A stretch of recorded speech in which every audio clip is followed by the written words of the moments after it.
Our fine heroes have journeyed to the city-state of Urik to infiltrate Destiny's kingdom, the palace of Hamanu, sorcerer king of that realm. Don't run away, dwarf. I've only just started. God, to infiltrate the palace of Hamanu, sorcerer king of that realm. It all went very, very well. A quick trip through the sewers that only slightly saw two of the characters drained in levels by some horrendous creature from another plane that was lurking down there and eating people. They wound their way up through abandoned wings. Why?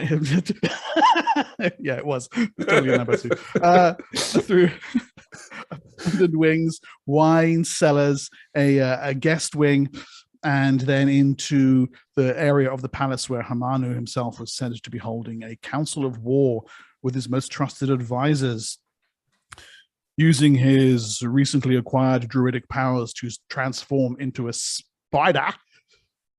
Constantine snuck through the palace and eavesdropped for a short amount of time until the epic level sorcerer. The epic level sorcerer king noticed him, questioned him, and ordered him to summon his companions and represent themselves in the throne room for a further discussion. It is there that you now find yourselves, having marched down the carpeted hallway through the great double doors under the stern gaze of a pair of half-giant guards, to find Hamanu, sorcerer king of Urik, Lion of the North, seated on an ornate throne. A round table in the room has his most trusted advisors with him, men and women of varying ages. As you traipse in, Portek, your gaze is drawn inexorably to one of them. Mats of hair out from beneath a small leather hat, goggles over his eyes. As soon as he sees you, he sits upright in his seat, and a smile comes across his face. It's my little banshee. You brought my little banshee back to me. Oh, my liege, such a gift, such a gift. Hello, little pet. I am so glad to see you back here. Oh, this is such a happy day. Hamanu looks over toward Vemet the Fowl. Soft, my friend. These are my guests. We must treat them as such. And let me pop you over on Roll20 to Hamanu's happy, smiling face. Such a cheerful chap. His eyes, as you can see in the picture, glow with the luminosity of their own. His fingers curl loosely around a dark staff, atop which sits a gleaming ball of red obsidian.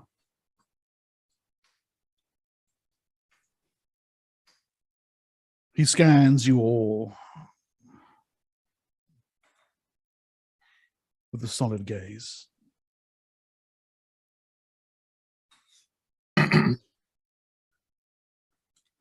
At that moment, there is a shouting noise from the hallway.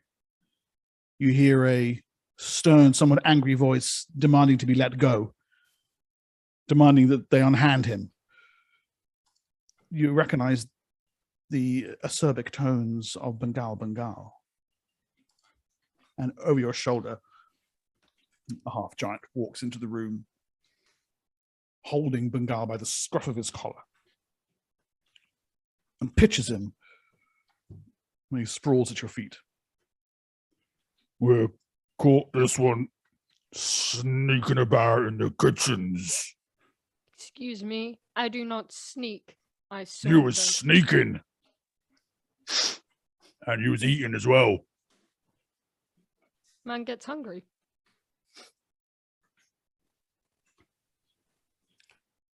So, Hamanu says, A gaggle of interlopers. Please do me the pleasure of introducing yourselves to me.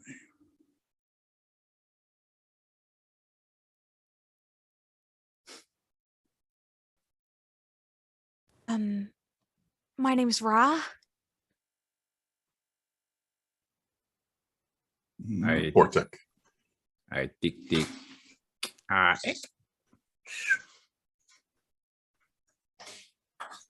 see. And the halfling? Bengal. And you, Spider, what are you called? Constantine. We've already met. I wish to hear this from your own voice. Not from that of my irate advisor. And he glances over toward where Meitan Luba is still glaring at you. You realize from his absence of questions to Matthias that your bard has somehow managed to slip away between the kitchens and the throne room. So typical. Sneaky bastard. Bet we're not going to see him for the next 4 hours. No. Funny that. Currently clinging to the bottom of a dining table somewhere.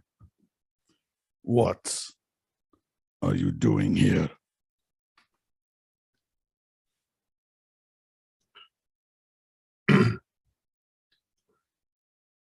We came to seek out the manner of your involvement in recent happenings in the Tablelands. Is there any among you who can speak with precision? Or will it simply be vague assertions? Well, till this moment, it was vague for us as well. That is why we made this, quite frankly, arduous journey back. I had rather avoided having to reacquaint myself with your advisor over there. Do you think I care about how you feel about being here? You have spoken and spoken and spoken, and you have not yet answered my question. My patience grows thin, dwarf. We wanted to see in what manner you were involved, pertaining the psionic field that has fallen upon all of us. I see. And in what way you were connected to what we think are the culprits in or the actors in this. And we believe those to be the Order. The Order. And why would you think I was involved in any of this? Rumors pointed to you. What rumors? Rumors we heard in Tyr. I have had to commend you twice now on your failure to answer my questions directly. Each time, you do not give me the specifics, but dance around the words. And his eyes glow ever so more brightly. Answer my questions specifically. Which rumors? What did they say? That you were in league with the Order.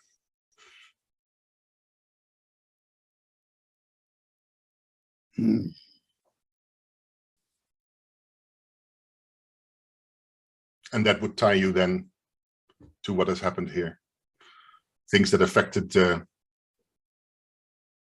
as you probably are aware, the users of the way, and my friend Tick here as well, and his kin.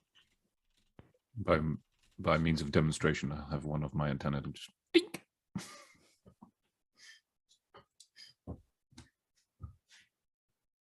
We have been busy in Tyr in rooting out the order, and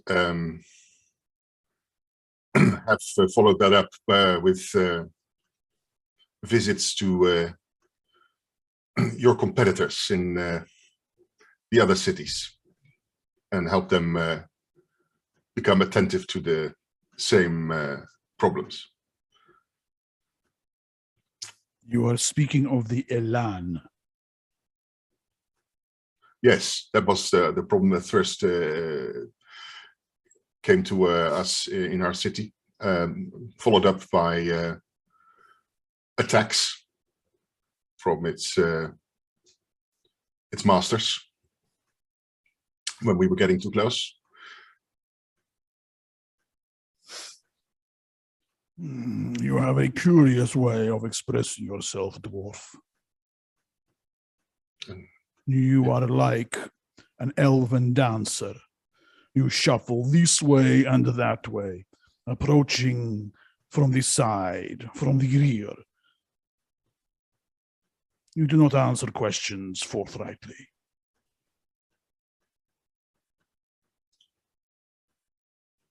I do my best.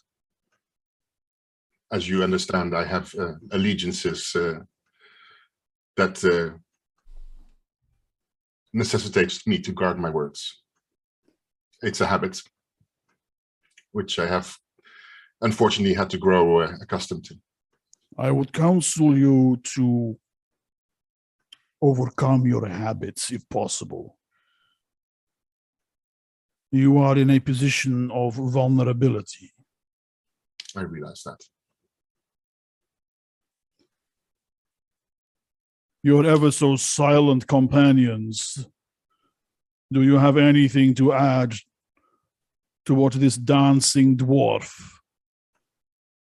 has said so far?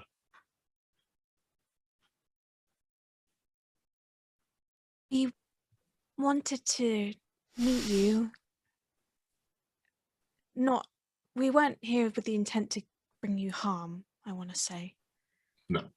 We wanted to learn and find things out. Oh, and we also took care of your little basement problem that I have an inkling that probably was created by one of your henchmen. Oh yes, I slaughtered that. I hope that wasn't a pet. I see. And she kind of like wipes her Latulis just to get like some of the stuff off it, just in case. Are you also responsible for the disappearance of one of my halfling hunting squads?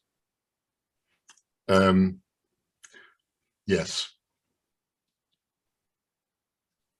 They ran into us while we were trying to get into here. I cover Bengal's ears. You what?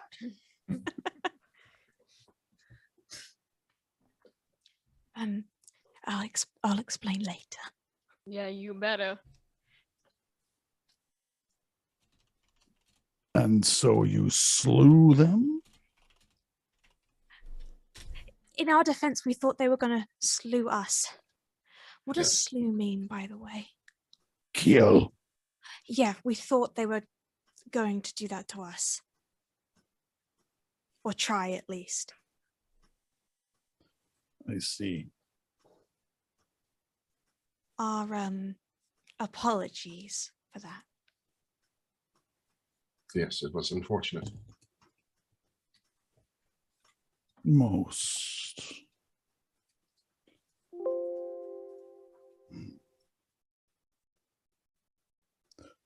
So you come with rumors that I am in league with the Order. A strange conclusion to reach.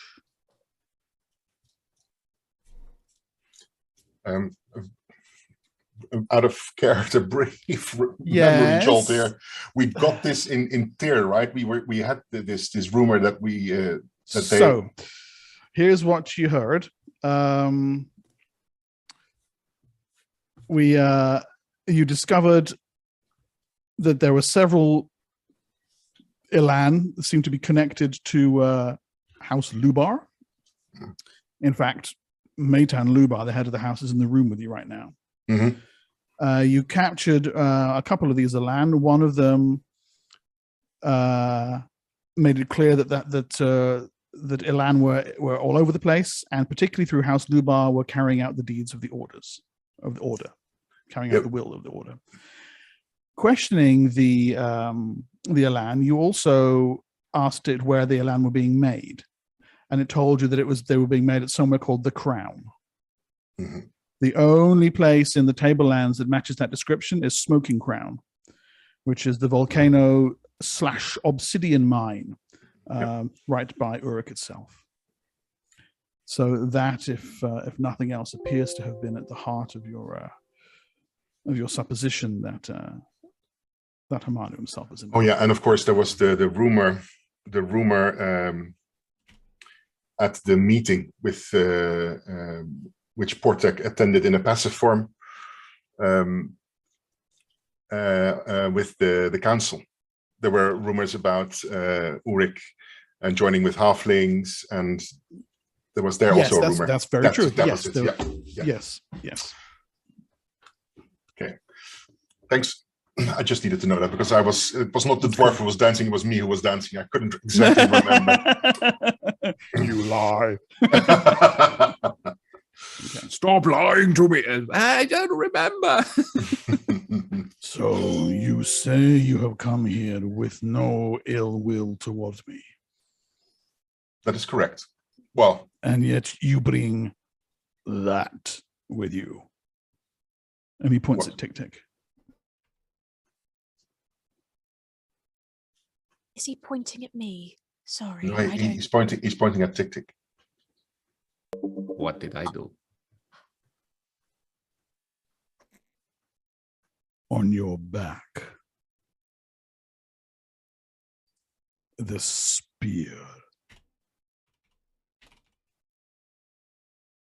And if Tick Tick's not carrying the Heartwood spear, he's instead pointing at the person who was carrying it. But last I heard, Tick Tick had it. I believe I gave it to Constantine, but maybe Constantine gave it back. Actually, what happened was you threw it into the corner of a room in Othand and forgot about it. And because I'm kind and generous, I agreed for you to have said, yes, we picked it up. Yes, we picked it up. If you want, Ra can be holding it as like it's storage if you need. No, I'm fine holding it. Okay. Well, there we go. You bring that with you. We bring that with us everywhere. I was not going to use this against you. Wow. We have courage, but we don't have that kind of hubris, Lord. I see. You had that kind of hubris where Kalak was concerned, did you not? Yes. I'm sure you're very happy that we did so, actually. I have still to make my mind up about that. Considering what he was in the process of doing, I'm sure that you are happy that it was concluded this way and not how he envisaged it. You would not be the first. No. Kalidne is in ruins. Yes. But still the levy must be paid. Yes.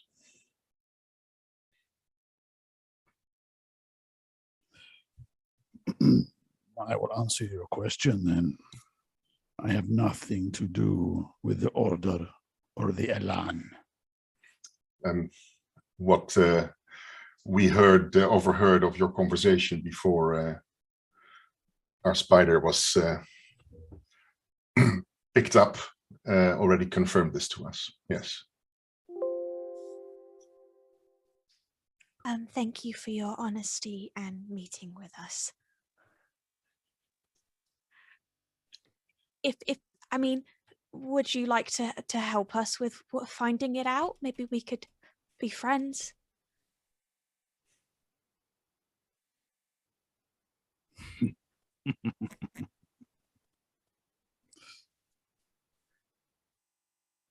Your accent has Urik in it. Half giant. You have spent time here? Yes. I was a gladiator here for a long time. For which house?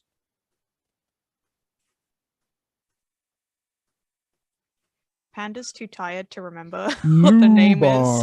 I House wanted to Lubar. say Luba, but I didn't want to get it wrong. Damn it, I should have gone with my instinct. Should have just gone with the lube. Ah, I should have just done it. Lube.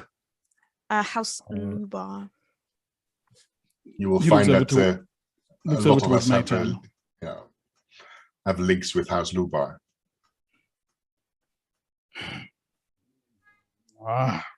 Yes, Maytan nods. Min-Max? Yes. They were a wedding present from my son Salabar to his wife Diamina.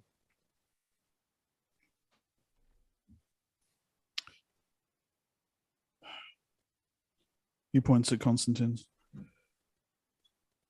This one was working with Diamina as a spy for Tyr. Incidentally, as a spy for the Order. This is correct. Is this so? Hamanu looks at you, Constantine. And there your protestations that you were no traitor seemed so heartfelt. Well, they were true. Well, no one They asked me were who I was not. loyal to. You served the Order. No, I believed I served my lady, who I did not know worked for the Order. I did not ask what you believed. A fool believes many things. We didn't even know of the existence of the Elan. It's an easy accusation to throw around, but as And soon a as we found truthful out, one. yes, it is.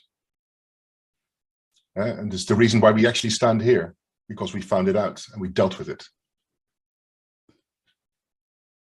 And we may be certain that there is no such invisible allegiance at play here now.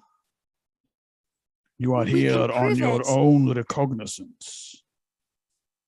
We have a way to prove it. If you make a small incision, and I think it was white that came out, right? Yes. White. If white comes out instead of red, Mhm. red instead of red, then that means you're one of them. And she kind of holds up her hand, and I imagine there's probably a lot of scars from when they like proved that they are like, you know, I imagine there's just constant ones. So, you offer an allegiance, half giant. Oh, I mean, if we You work offer to bleed for me. if you need me to, yeah, I can do that. Do you want me to do it now? Maytan Luba starts laughing.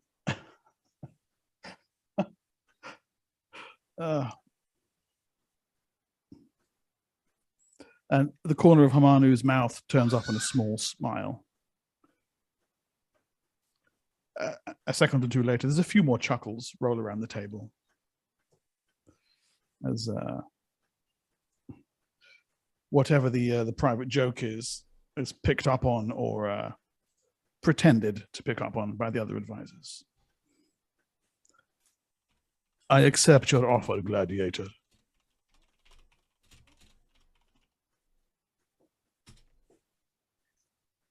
Okay. It means more than just showing your blood, Ra. Just so you're aware. Oh. You ask honesty of us, I would ask you to give Ra the same courtesy. You probably get the same answer, but at least she goes in there with her open eyes. Let's not rob her of more sight than the world has already done.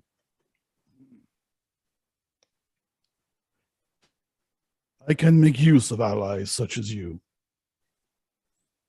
A pair of famous gladiators. 3, if I am not mistaken. A skilled warrior of House Lubar. An elegant dancer. He makes a dwarven curtsy. You know, no doubt, who House Stell is. Yes. They are powerful in Urik. Their wealth beyond imaginings. Only the greatest houses of Nibene and Balik can equal them. They are a thorn in the lion's paw, and I need the delicate touch of a mouse to pluck it. In what way are they a thorn? Their wealth, their power, their impunity. They are not citizens of my realm. No, they protect themselves with the merchant's edicts, don't they? Yes. My opportunities to move against them are limited. But you present me with one.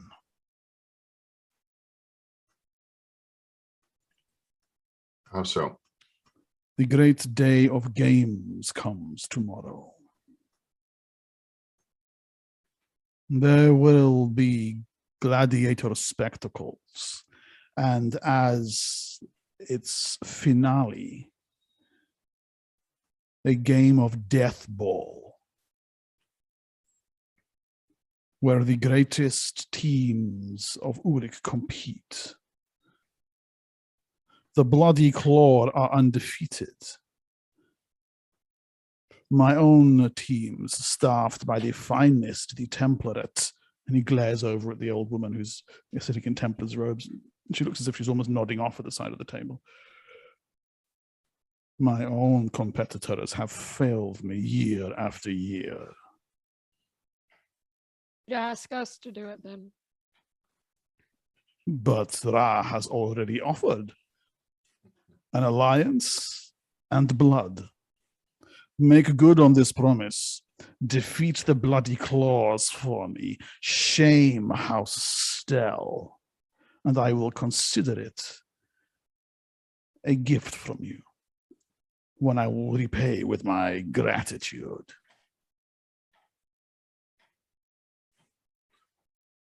I look at Bengal and Ra and tick tick.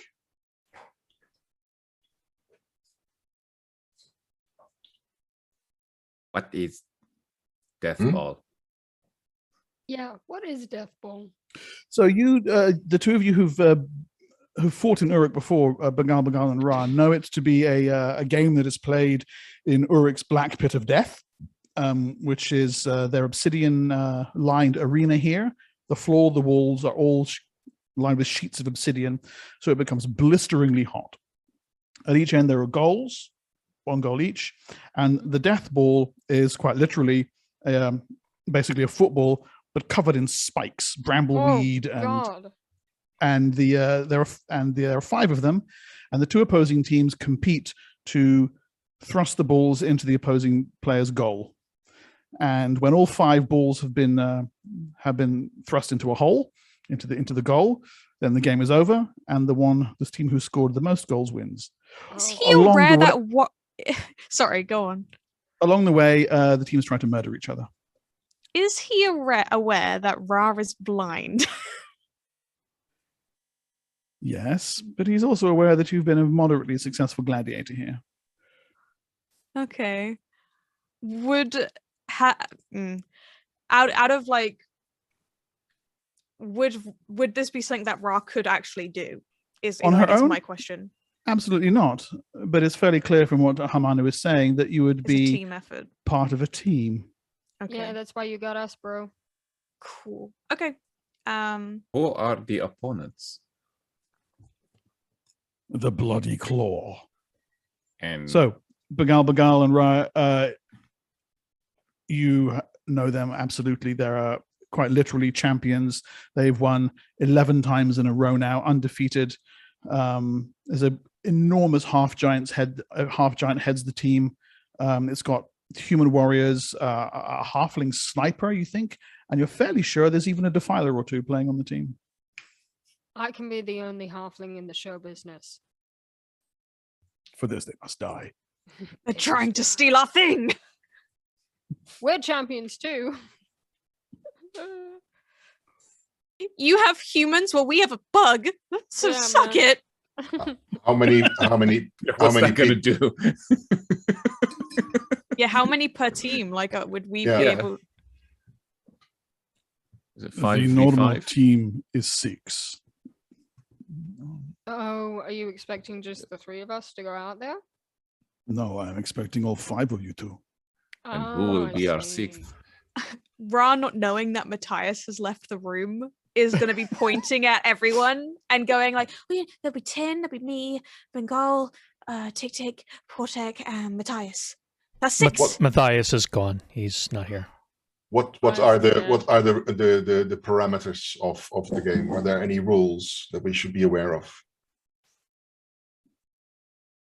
Don't die. Hamanu looks at Maitan. You begin on your starting line by your goal. The balls must start in the center of the field. You must place the 5 death balls into the opposing team's goal, or as many of them as you can. All hostilities must cease when the final death ball is placed. At that point, the team who has scored the most goals wins. That is it. And everything and anything else is allowed. Are the players You armed? will not be permitted to take your own equipment with you. You will be provided with armor and weapons. We will, of course, return to you whatever is held in keeping.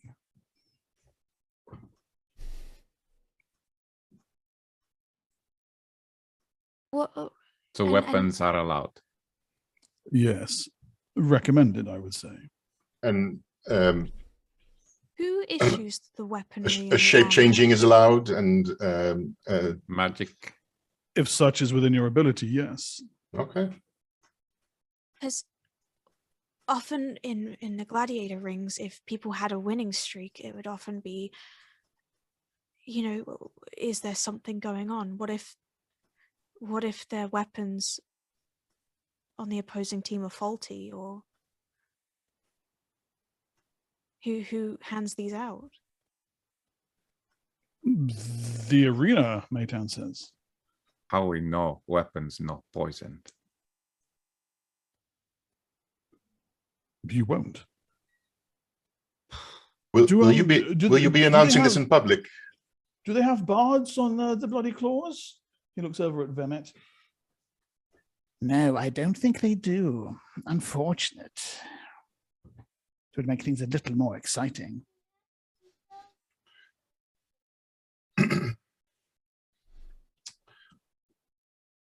Are we, or is this fight and us being your champions going to be announced?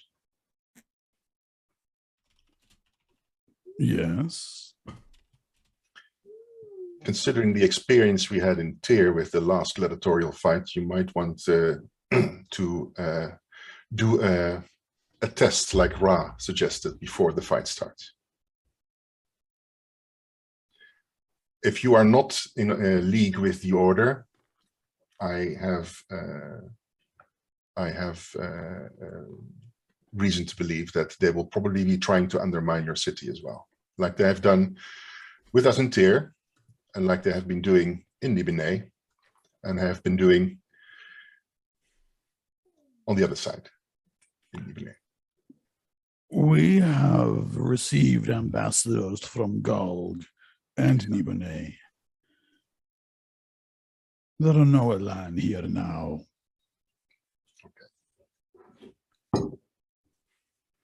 Did you want to do the trick thing anyways? It's a great bonding exercise.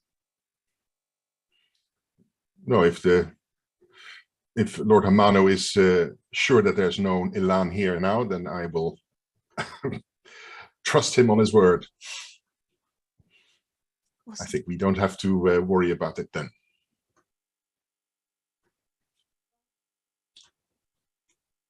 He is not the kind to boast statements that are hollow.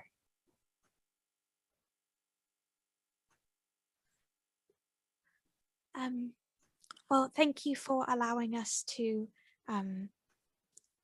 play in the game for you. I appreciate you not killing us on sight. It is an honor that you provide us with this opportunity. It is pleasing to me to be in the presence of individuals who learn so quickly. I've never been told that before. Thank you for the diversion of your presence. I will allow my senior Templar Severin to escort you to comfortable quarters. The gladiator matches start tomorrow at sunrise. When the sun reaches its zenith and the obsidian burns black, you will take to the field. I trust you will give House Stell something to remember.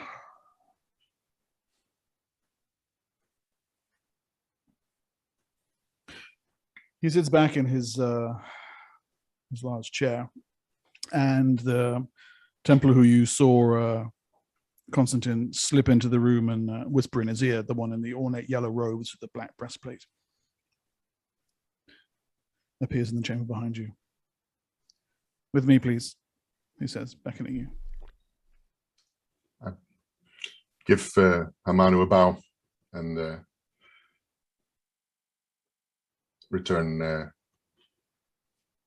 walking out backwards of the.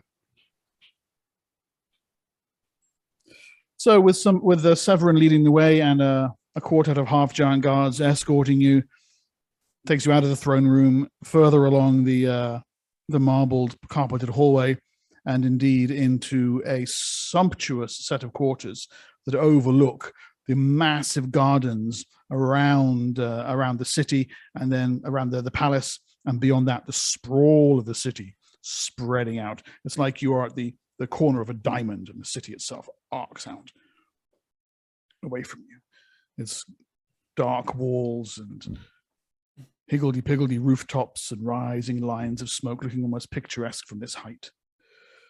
Severin leaves you. You're aware that a couple of the half-giants remain on guard outside the room, but to call it a room is inaccurate. It is a suite with 6 large double bedrooms, 3 living rooms, 2 bathing chambers, with some kind of sluice system where you pull a stone lever and water comes out of the wall and fills up a tub. As you're making yourselves acquainted with the surroundings, half a dozen servants in simple livery come in and lay out plates of sweetmeats and cold cuts and fruits and waters and wines. Before the tray hits the table, a tick-tick is over there. Okay. You have then the remainder of the evening and the night to rest. In the morning, you know you'll be taken to the gladiator pens beneath the arena itself. So if there's anything that anybody wants to get up to right away, please let me know. Otherwise, we shall move smoothly to the murder in the morning. I imagine we'd try and find Matthias, because we kind of need him for tomorrow. Yeah, he doesn't put in an appearance. Okay, and So then the not other appearing in this Thankfully- episode. Yeah, so not so going off and doing family things. Yeah, Okay, exactly. fine. Tim's going to dedicate himself to the land. Oh, you've already done that. Oh, yeah, it was underneath, right? We Yeah, need, but there was as I mentioned before, there is a slumbering spirit. Oh, okay, yeah, beneath the this is the city same area. itself. There's like a I didn't spirit know of the what land elements were available for to Urik. me, basically. we need to take. It's going to be earth and air. It can earth, air, and fire. Actually, to be fair, because there's quite a strong Potter's Court. And you know what? The smoking crown volcano is not far away, so you can add magma to the possible list too. Freaking magma! Yeah. We need Yeah, to baby. talk about some tactics before we yes. move on. I would like to ask, as being from, like, you know, and knowing what it is, do I know any kind of like tips and tricks of how to deal with the ring? Like, is there any kind of like... Okay, so I'll pop a map up for you shortly, but basically the Urik's Black Pit of Death, it's called, is it's an irregular sort of circular shape, kind of irregular carved. Walls the are whole lined with thing, spikes. yes. The floor is covered in obsidian. The walls likewise. So you will almost certainly be taking damage from the heat just by being in there, especially seeing as they've timed it at the hottest part of the day. The walls indeed are lined with spikes, and often dotted throughout the arena are things called Hamanu staves, which are big columns made of obsidian, likewise ringed with spikes. So any battle is usually involves fighting the opponents, of course, but also trying to avoid being shoved into either one of the Hamanu staves and impaled, or into the wall of the arena and similarly impaled. So with the obsidian kind of heat, is there any kind of thing that we could think of that would potentially help with this? In game terms, the endurance non-weapon proficiency will allow you to press through the heat exhaustion. I'm not sure how many of you have. I have it. I have it. I think I have it. Let me check. Endurance is free for gladiators, I think. I don't have it. It's not. Oh, Tick no, Tick has it. I got it for free from something. Oh, I have it's endurance. from Your a kit. Yeah. Oh yeah, I have it. Constantine has it. And Ra has it. Okay, so three of you have it. Okay. Yeah, Bengal and Portek don't have it. I've got heat protection though. Yeah. Heat protection is more over the course of a day, avoiding avoiding sunburn. But you recall having fought in the Black Pit of Death before, Bengal. You've avoided most of the trouble by not being on the obsidian, but by being on Ra instead. Right. Well, cool. Maybe that's not a bad idea. Yeah. I would I've got my crossbow, so and my darts. But you can't use your own weapons. I was thinking, actually, could we possibly bribe the Urik arena staff so that we can bring in our weapons? Almost certainly, yes. Wow. Who's up for that? Because I would quite like to. I would feel better knowing that this fight was a surefire win, and I feel like it would something be tells if me we had that our weapons. Something tells me Hamanu like the idea of us winning, but if we win by cheating, it might disgrace him. That's why we asked for the rules. If you recall, actually, weapons weren't mentioned in the rules. Begin on your starting lines. Place the 5 death balls into the opposing team's goals. The balls must start in the center of the field, and all hostilities must cease when the final death ball is placed. Those are the rules. Okay, well then. So we get to keep our weapons. Well, we have to arrange for us to keep our weapons. Okay. Right. A little bit of corruption is armor. maybe it's encouraged. Right. I'm a dodgy geezer, get it? Yeah, we want to keep our armor and our weaponry. Tin, does your does your spell list allow for any protections against the heat and the sun? I do have some. I do have some. Perhaps- What are the durations of those, and can we cast those before we start the battle? I could cast them now and rest if I have to. The last days. Okay, and they will help us perform in that black pit of hell. From the sun. I mean, it protects you from the sun, so basically that's what it would do. It'll just bring however hot it is, it'll just make it feel better. You're talking about merciful shadows, Mark? Okay, nice. Yeah. Yeah. Quick thank you to Osiris, who has gifted 2 D20 inspirations. Oh, nice. Thank you. Ooh, gonna need it. Yay. Freaking cool. Congrats. I Alright. don't have that macro. How do we roll it? Okay. Everybody We roll all it. just roll a Everybody just D20? click a d20 on the. I already have I- one, so I'm not going to roll. I already have one. So Oh, I'm not actually, gonna roll. I have one as well. Come to think of it. I have one as well. I have a D6 as well. No, you don't. That's D6 going is D6 gonna carry D6 doesn't over. carry over.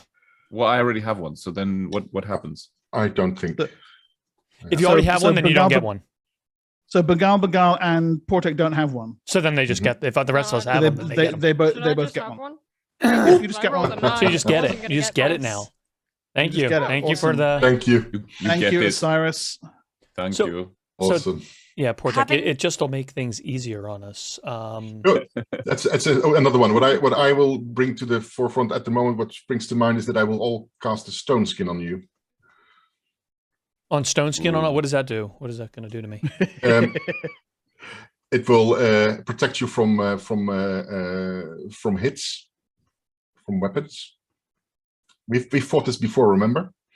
That you need to hit them several times before they start getting damage. How many? Okay, of well, those if we can get, do if you we do? can, during preparation, I'll have to use quite a few of my spells. I think I can give you guys a little bit more of a. Merciful shadows will protect you from the sun during the day, but it won't protect you from the heat of the obsidian. Oh, the heat of obsidian. Hold on, let me see. Let me check my fire. I do have endure heat, so With That's a spell. Mhm. And is that castable on others? yes. Endure obsidian pit. And how does that? Indoor would that spikes. work in this situation? I'm looking it up. And how long would it last? It would last about 12 hours. Okay, so you can cast these before the match.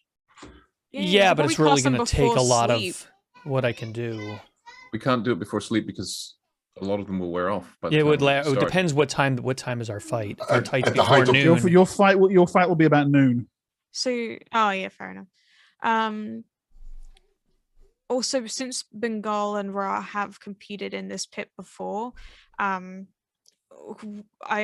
like to imagine there was almost like a brief kind of training thing of like them running through.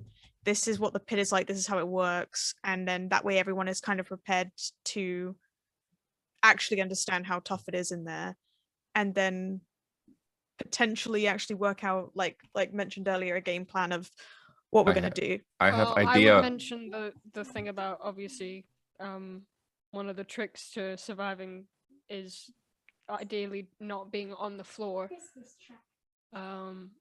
Which I don't know if it's any use to anybody else that isn't a halfling, but You could get some you're real smart, thick use your shoes. brains, you know. Real thick shoes. I have idea Stilts. for picking up the death balls. Oh, Okay, yeah. so I've just dropped a map on Roll20 for you of the Black Pit of Death. What are those squares? So those are actual pits sunk into the arena itself. And they are what? Holes in the ground. For the purpose of Falling in? eliminating your enemy. Yes. Okay. No, they're obstacles. In other words, they're They're obstacles. They, Yeah, they're not sometimes- lined. They're not filled with No. something, or you know. Sometimes the arena masters like to put things in them. Right. Like Not today, magma Not today, acid, right? Tembos, Braxats, that kind of thing. Your mum. Your mum. Mama. Yeah. Nice. Okay. We're very close. Daddy's mum. So yeah, and as you can probably see here, these are the goals, top and bottom. Yours will happen to be this one actually, and you can see all the spikes around. The bottom one. Are they on a raised dais, or is it? They are. They're on a raised platform 20 feet up. Okay.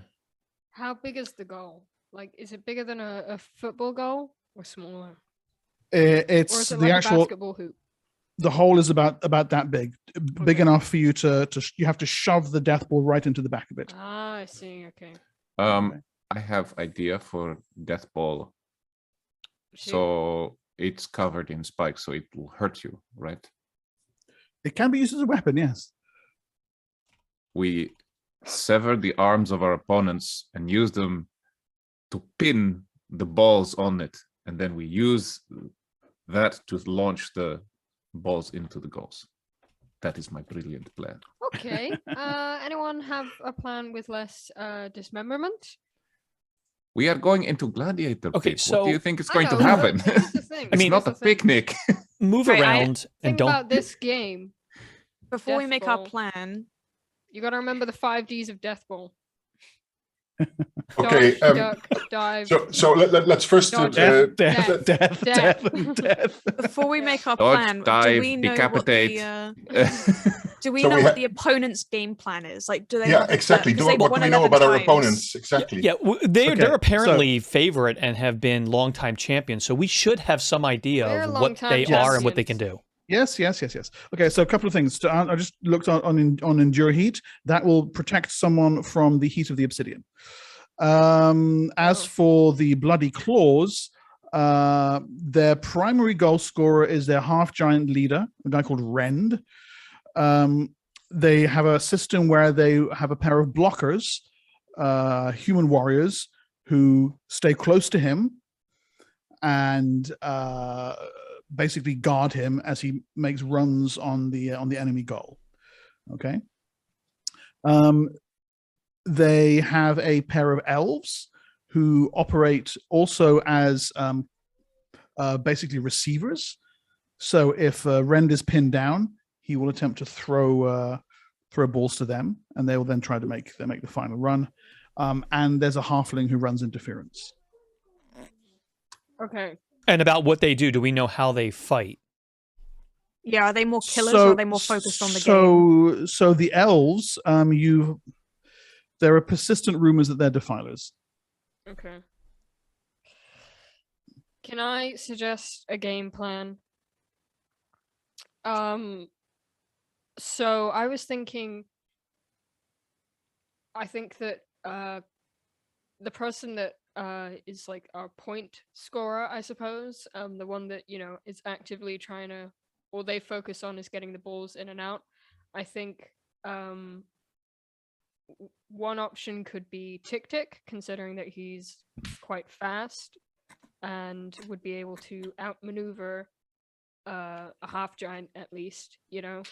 For scale on the map, by the way, a square is 10 feet. Right. Okay. And interacting with the balls, picking them up, throwing them, counts as an action. And I think that definitely for us, I think that Bengal should be doing something similar with running interference from a distance. And, you know, if there's an opening, he can get up in there and, you know, cause havoc. And I think quite possibly Ra should also be on the offense, considering... I have boots of striding and springing, and if we can convince them to let us wear our armor, that will mean I was can gonna leap. say you could also, like, you and Tick Tick could be, you know, doing a sort Tag of back team and in it. forth. Yeah. Yeah. I have some suggestions. Maybe you can think about what that is and whether you like them. I could sink 3 of the balls into the stone. Does that count? Well, Does we it can. count as a goal, is my question? No, but we can retrieve them whenever we want to retrieve them. So they can't score them. That's kind of mean. Yeah, it's no, according to the rules. Yeah, we're allowed to do whatever we Yeah. want. It's not against the So- rules. But if No. you're going to sink them below the ground, then our objective has to be incapacitation or death for them. What we should really be focusing on here is scoring the goals and trying not to get pinned down, I think. Yeah, and then if I put those 3 away, then they can't run off with them and score goals while we're trying to score goals. That's what I was thinking. I want to bring to your attention also that you all have a potion fruit still, I think, of invisibility. You can use that. I used mine already. I had to use mine as well. I have not, but again, it's Bingle Bangle doesn't have one. again, we have to convince them or pay them to give us our gear. We can't, whatever plan we make here can't be consistent or reliant on our gear. We'll do that. We'll just get our gear in. And then the last suggestion I would like to make is, and this is probably something that Tin could consider, is that you can cast a silent spell on the tip of an arrow. Yes. And make sure that those elves are silent and that they don't get off any defiling spells. Yes. Yeah. Do you have a silencing spell as well, Portek?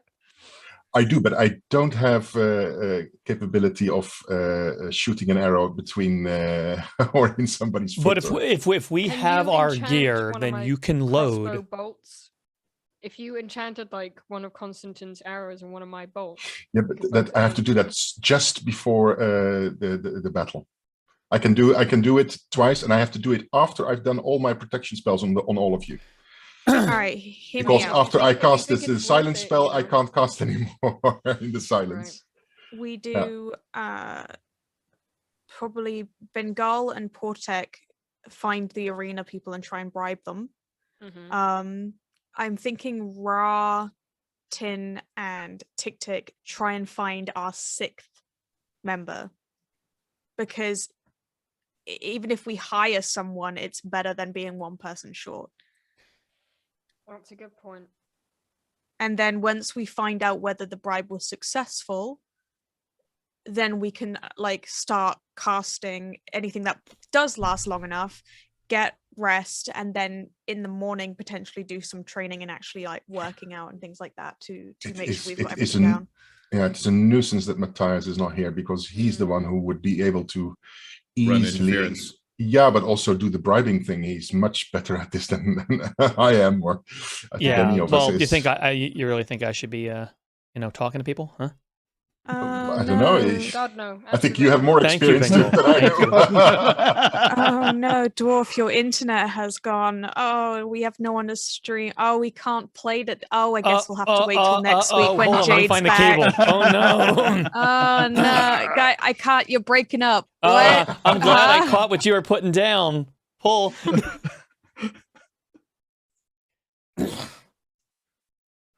So just if we can get our gear, then that's going to make things infinitely better.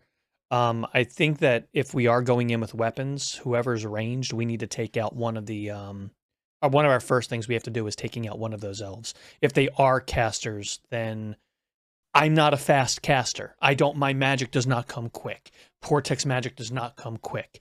If they are indeed defilers, their magic will come quick and it will come painfully, and we have to limit that. Yeah. Aren't you able to the cast silent before spell the is a match very starts? effective way. I can cast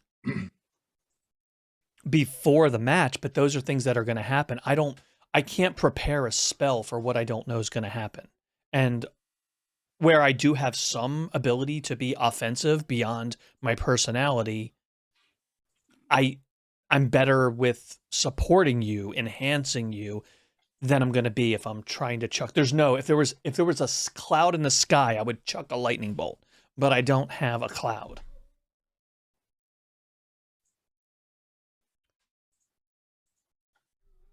I can enhance your armor though, so that should help a little. But we do need to limit the number of casters on the field. Theirs are fast. No offense to Portek and myself. We are slow. I can cast the silence on a stone or on an arrow of yours, and I can do that before the game. And then the first actions that you do is put arrows in those guys. Yeah, I could do that. Because I cannot cast in it may not take them long to realize that the arrow is what's causing it, though. Yeah, and they have a halfling sniper as well, so he can attack you for attacking them. You know, so we need I'll to take out the attack him halfling sniper. For attacking you for attacking them. So it's No, I know it's like chess. You know, Okay. we gotta use our pieces Hold on. effectively. Here's an idea. Why don't we all break off? See if we can bribe and or convince somebody to join us, or bribe and or convince somebody to allow us to keep our weapons, reconvene, find out how we did, and then we'll know exactly what we need to do. Okay, fair plan. Good plan. Yep. So me Okay. and Vortek will go. Sure. Yeah. Official. Yep. All right. So as soon as it becomes clear that you want to leave the suite, one of the half giants who's on guard grumbles. Not allowed to go wandering. What do you want? Why not? Oh, look at him. Uh, Hamanu wants us to win. We're going to find a way to win. Do you want us Are to? you expecting us to be prepared tomorrow if we don't get prepared? not allowed to go wandering. What do you want? We're not wondering. We know exactly where we're going. So if We you want to go to excuse us, the arena rangers so we can talk to them in advance of the fight. And the three of us are going to a bar. We want a drink. Arena is other side of town. Can bring drink. No bar. You can see him struggling with the clashing thoughts. The other half giant, clearly a far brighter fellow. Fetch Urik. That's the brainy one. Urik. You. And Alas, poor accosts a passing servant. You. Go fetch Urik. That was Small unnecessary. Serving woman, "Here, right away," holding some linens to her chest, runs off down the hallway. She's back about 5 minutes later, presumably during which you have an entirely interesting and laborious conversation about how it might be possible to go to a bar. And yeah, it's like butting your head off a brick wall, except it's not quite as painful as that. Eventually, a small pot-bellied fellow arrives. His hair is slicked in like the most ridiculous comb over you've ever seen, thick with some kind of grease.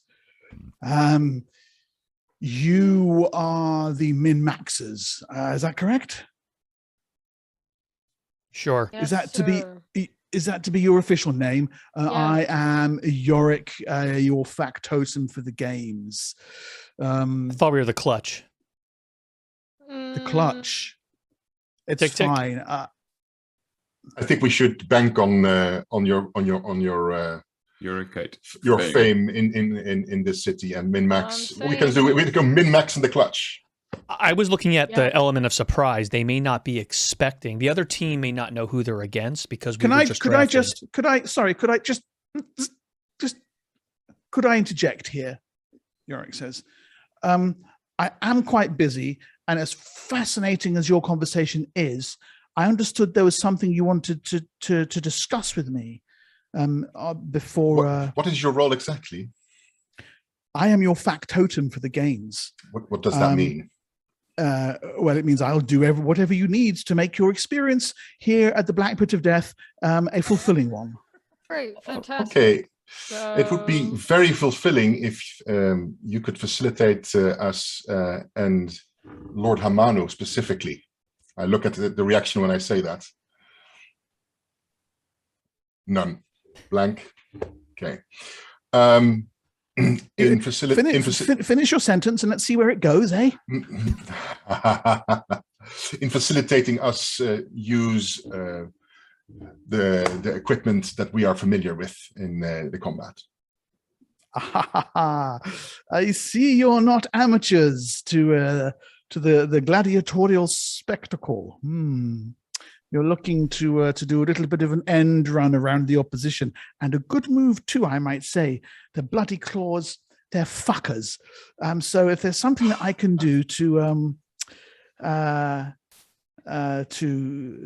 smooth things over on your side of the pitch, of course, I am a loyal servant of the lion, and I would be more than happy to see if we can grease a few palms, eh? Excellent, excellent. I hear that you speak our language. Good. So, how much language are you speaking? We're speaking enough language that this gets done. Oh, I And see. since you are factotum, I'm presuming that you can facilitate this arrangement. I absolutely can. 5 gold per person should be enough to turn blind eyes in the right direction and knowing winks in the other. If you Tick emerges out of the room and gives you my money. claw. In that case, five gold per person, you said, right? Let's 25 make gold. it 30 gold, and you have your success fee included. We are 5 people here. We're with 5. Yes. What did you say your name was? Portek. Portek. Yes, I'm extremely pleased to have made your acquaintance. I will not even negotiate, but you get it done. Do we understand each other? Consider it so. My family has carried out this function for 6 generations, you know. It's a matter of personal pride to me. And also 30 gold. Of course. Well, yes. Then there's one other matter that we wanted to discuss. Naturally. Can you maybe complete our team with a capable 6th member? Somebody that would carry the approval of our Lord, but also somebody who would have, a bone to pick with the team we have to fight against. The bigger the point of pride, the better.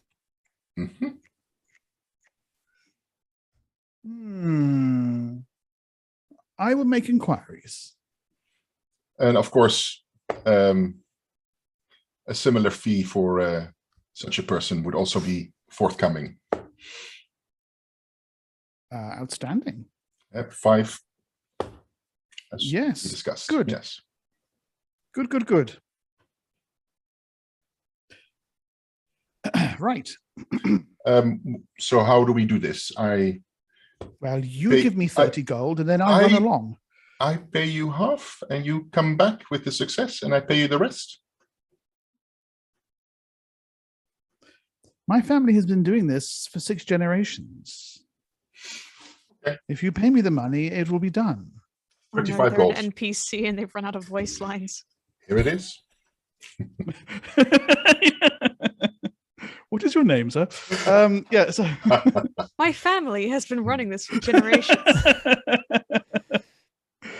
Portek gives him 35 gold. Wow. Okay. Fine. He tries not to swallow in excitement too hard as he takes the money, and yes, and bids you a sharp farewell, and moves with a considerable purpose down the hallway. Calls madly to himself as he runs off into the horizon. Then gets swallowed by some dune animal. Balik, here I come. I hope that has arranged it then. We'll know soon enough. I'm just expecting him to come back and this is the former champion. And it's like this tiny person. We already have a tiny person.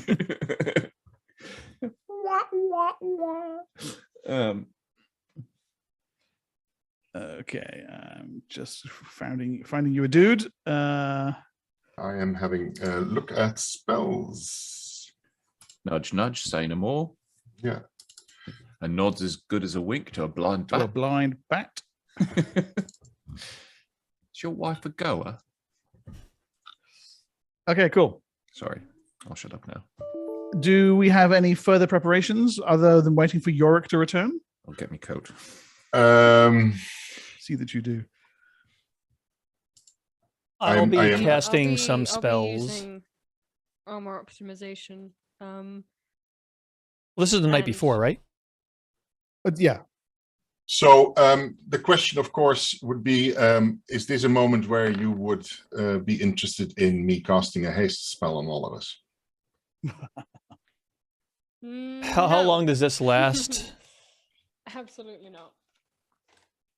I would prefer. We probably don't. Well, we can. I think we can get by without that. I'm asking you now because it's an option and it would give you more actions in If there is a moment during the battle, game, when we are in desperate straits, perhaps it is useful. But right now, it is. No, okay.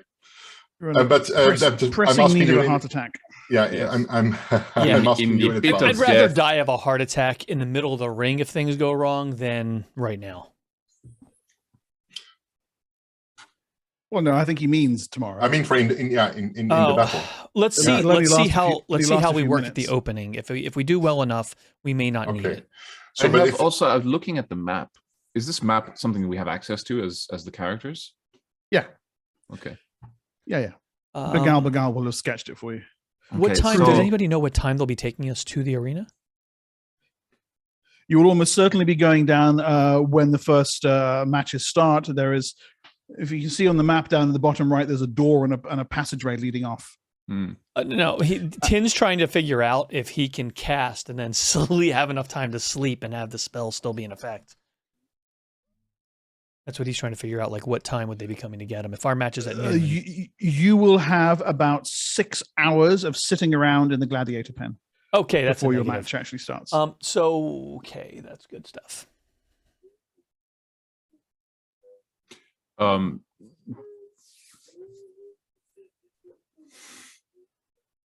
And this Okay. the start of the match is not going to be jumped on us. We will know when it's going to start and how much time we have to Yes, prepare before we absolutely. run it. Okay. Yeah. You will have 6 hours before the match. Yeah, but I just need to time very carefully Yes, of course. We basically can assume the that's- rounds before yep. the battle starts. Yeah. Yes. I Okay, also so, suggest we use the terrain. Sorry. I was just going to say Yorick returns fairly shortly thereafter.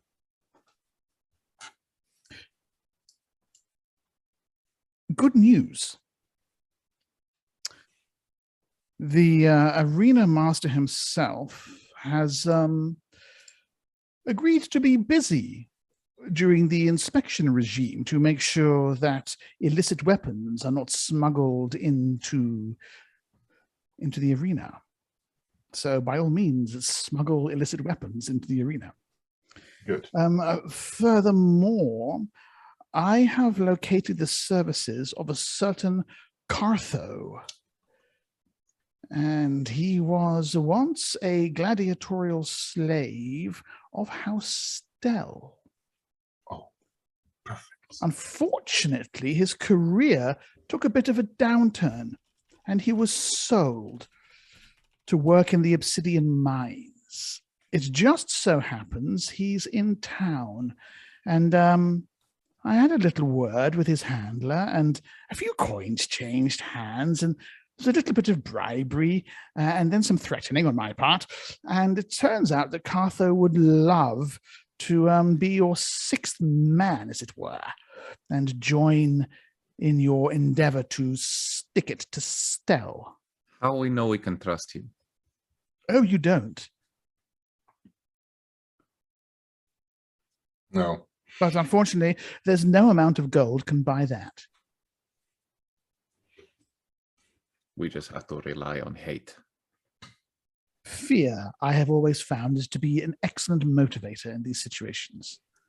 And I'm presuming he has a sufficient bone to pick with House Stell to make this a successful endeavor. Well, if I were in his position, I would. Goodness gracious Yes. me. What if we win, we buy him off his handler and we free him? You have to see, we are from Tyr, you suppose. see. Oh, of Yes. course. Yeah. Yes, of course. You could absolutely buy him and free him. That would be a perfectly normal thing to do. Yeah, How- and then how very he quaint.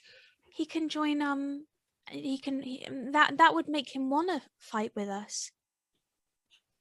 Yes, well, at any rate, I think our business is concluded here. Please send for me if you have any further requests. I must be about my business. Thank you so much, and good luck tomorrow. And try not to die too soon. The crowd do love a spectacle, as I'm sure you know. Absolutely. All right. Thank you for your help. We give Oh, one no. them every time. Thank you. Thank you for yours. Good evening. And Urik waddles off. Can we do that tomorrow? Can I, if I talk to Carvo before the matches, can I? Absolutely. Tell him if he fights well, we will buy him off his handler and set him Great. free. And- I have and another free. idea before I forget. Mhm. Obsidian is like glass, yes.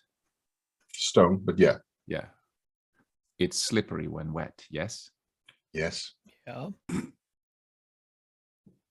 Well, if we can grease I had already it in my in my grease spell parts, list to if we can grease parts of the wall close to the spikes, especially if we are being pursued, if there's a way we can perhaps drop something behind us that can grease the floor. Absolutely. I'm already on it. I have it in my my spell list to do. I don't know if that we can somehow smuggle something on our person.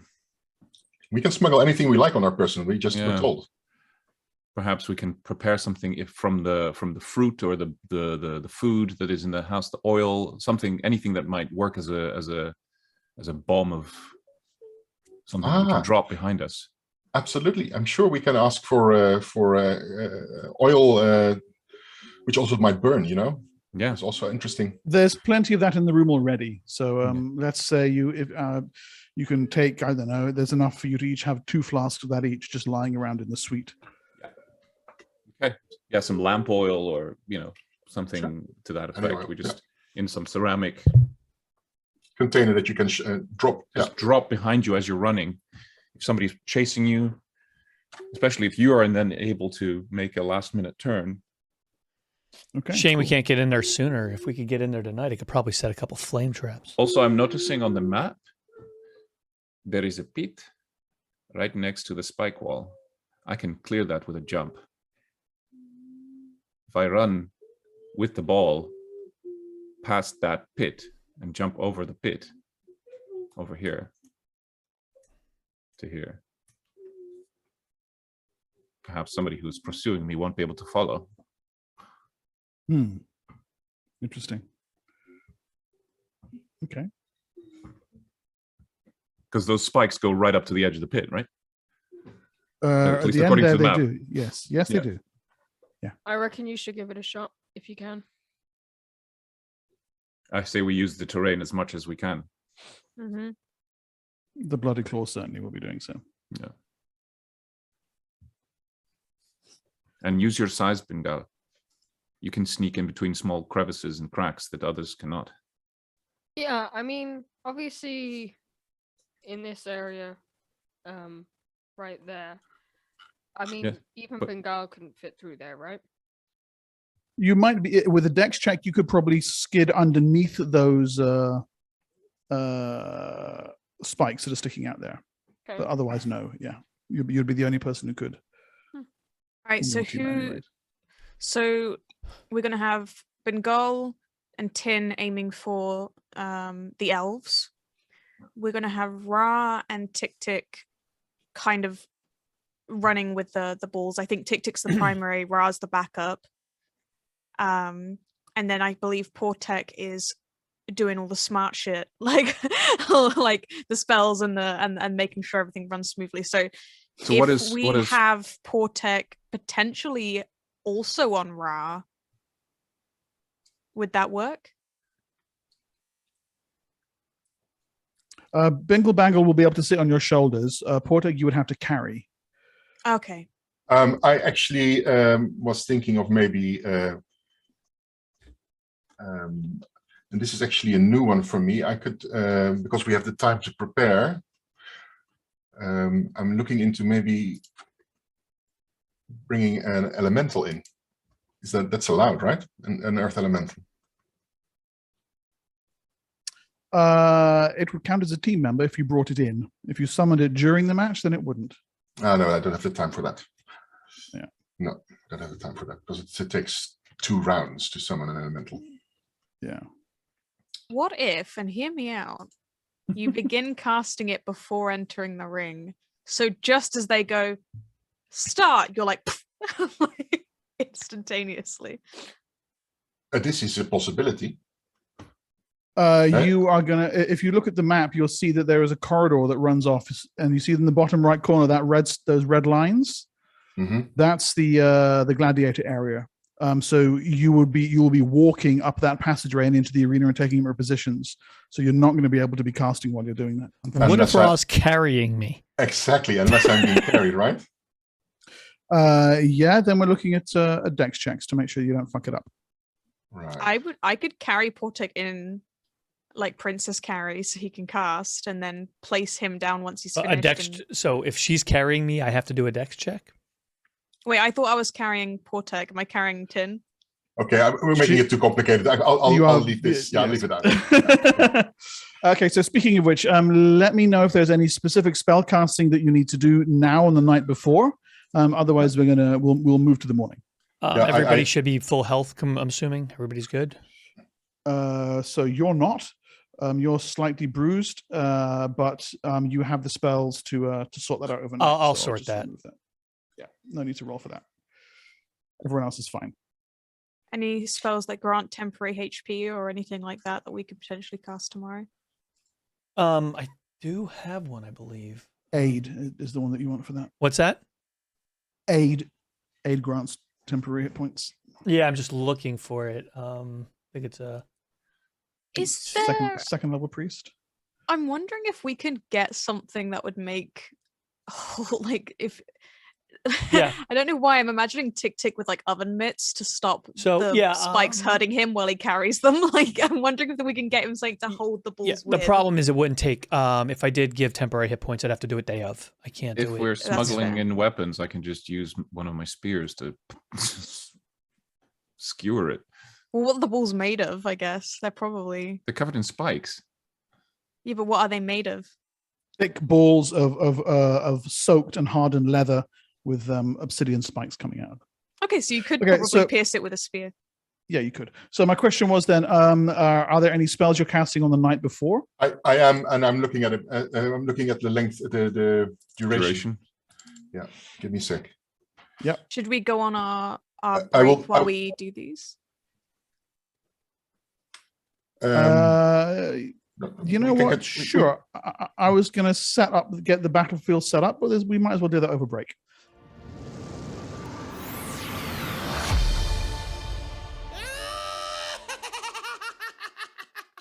It has been a long and tense night in the fortress palace of Hamanu, sorcerer king of Tyr.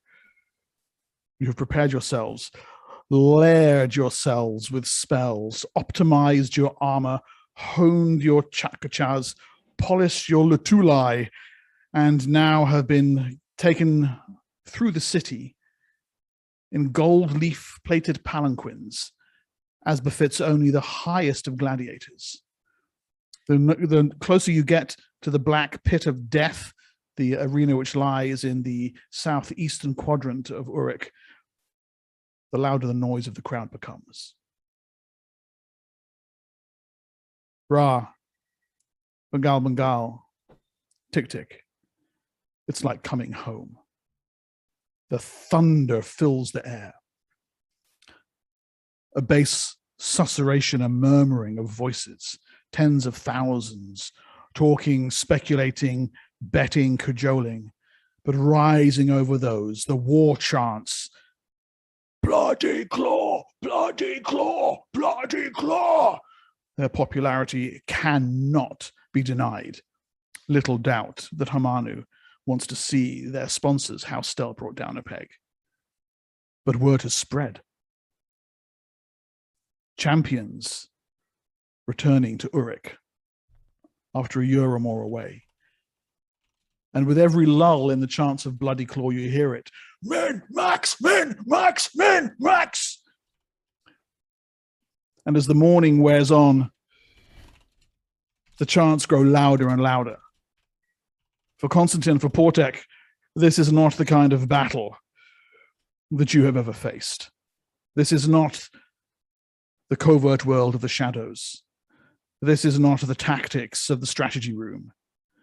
But nevertheless, you feel the hair rise on your arms, feel your guts churn, your hearts thunder, and the knowledge that you will be facing combat at its purest form. The gladiator pens that line the surrounds of the arena are, as you remember them, Min-Max, a swarm with combatants, trainers, people going out fresh-faced and enthusiastic to meet combat, coming in bloodied, broken, or carried lifeless. The stink of sweat and oil, and here and there steel and blood, is thick in the air. You manage to find a small area for yourselves to prepare, and he is waiting for you there. A shaven-headed man with an immense handlebar mustache hanging down the side of his face turns to face you, and you can see the scars around wrist and neck that mark him as, indeed, a former gladiator turned menial slave. You are my companions, yes. Cartho. Nice to meet you. My name's Ra. Oh, bingo. I know who you are. You do? You don't remember me, do you? No. You broke my leg with those sticks of yours, little friend. Oh, haha, yeah, I get that a lot. Yeah. I actually... So, I wanted to thank you for joining us today. I actually have an offer to make you. Obviously being ex-slaves ourselves and now being free, if we make it out of this, I would like to buy you off of your handler and free you.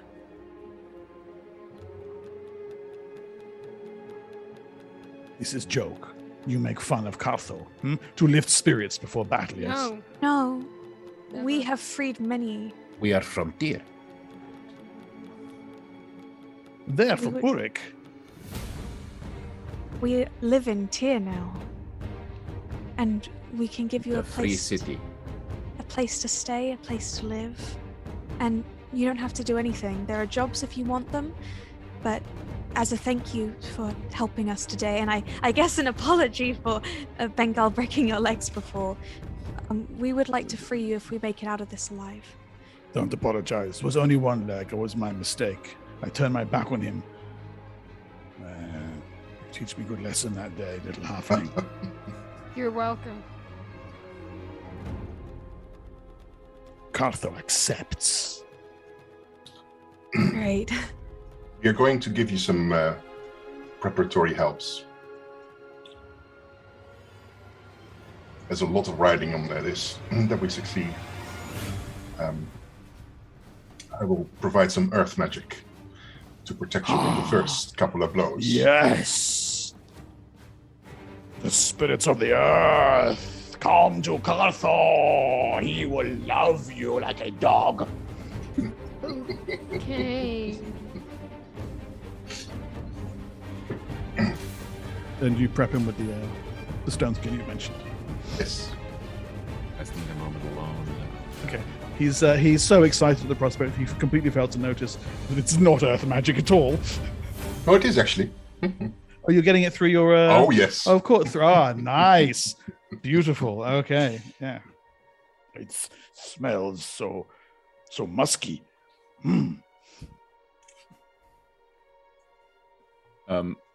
You might want to shrink our tokens, by the way.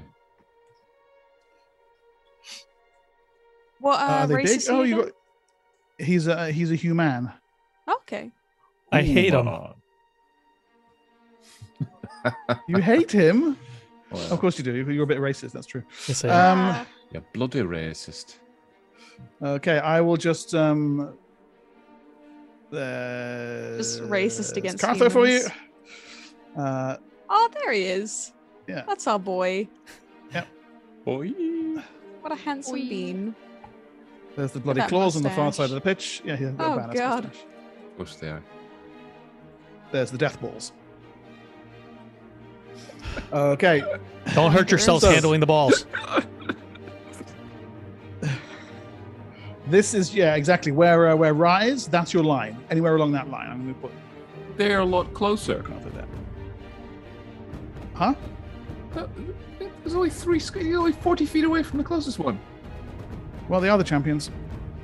There's 10 foot. They've got a 10 foot advantage. Cheaters is what they are. Yeah, That's not they're fair. they're cheaters. Very How dare they? Excuse me, I raise my bright blue Latulus in my beetle armor. They're cheating. They're cheating. Does it look like they're wearing stuff that's been provided by the Coliseum, or is their stuff nicely? They're wearing a variety of hide and leather armors. Lucan, can you drag Bengal Bangle on Oh right, yeah. from the A character part- sheet? Not that I had A to do. big part of me is terrified of this battle, but there is a very there's a very small part of me Get that your ass over there, please. there's a very small part of me that feels like this is going to be a really easy battle, and we made such a fuss over nothing. It might You know, well be. It might well be. Okay. We hope. Right. You guys go ahead and roll for initiative. You emerge out and into the black pit of death. It is aptly named. An immense swathe of polished obsidian stretches out in front of you, interspersed with Hamanu's staves. These great columns of black glass with fans of spikes all around the extremities. The outer wall, as you can see on the map, is dotted with thrusting shards of sharpened obsidian. And in stepped tiers up from there and outward, the spectators. As you and the Bloody Claws take up a position, their throats give voice to exultation, to shame the dragon in his lair. The echoes of their enthusiasm echoing back and forth from the obsidian until your ears seem to ring, your hearts thunder with anticipation, and you know that the blood of battle will soon be shed. Initiative then, Bengal. 11. There's 11. 2 Bengal tokens on the map. Is there? Bengal gets to go twice. Those are Alright. the rules. Constantine. 9. Shit, guys. Matthias not there. Tick, tick. Hold on. I need to. Portek, what'd you get? I got a 2 plus whatever I Wait, do. 5. I don't know. Sorry, I don't know that's yet what muted. we're doing. 5 so- for Portek. Ra, you got 11. an 11 as well. And Tick, tick, what was that? 2. A 2. Okay, interesting.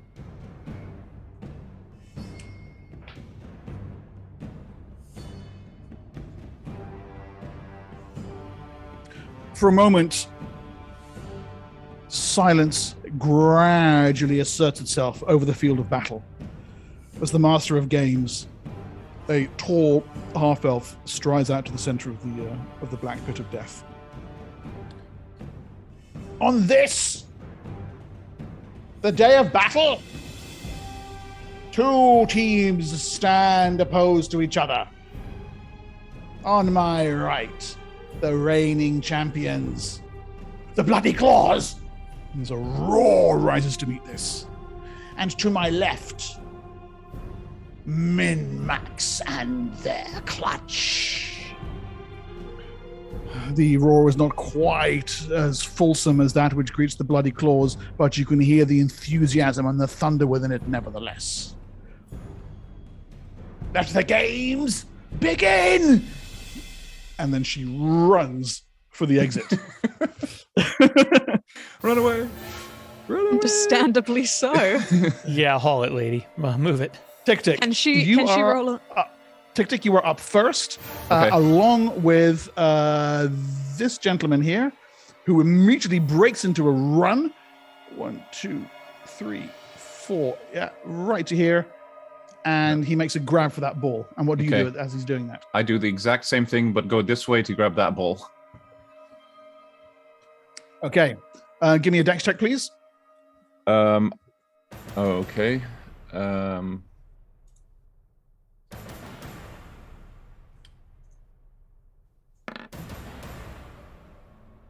It's a 10, so that's... Okay, that's a success. Yeah. Okay, fine.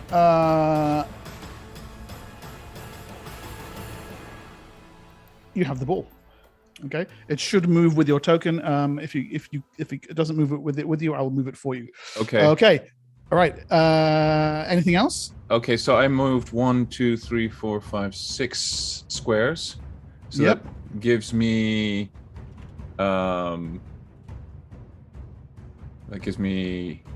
Three. Your movement rate is 18. yeah, so if I double You've got that. three. You've got 3 more. Okay.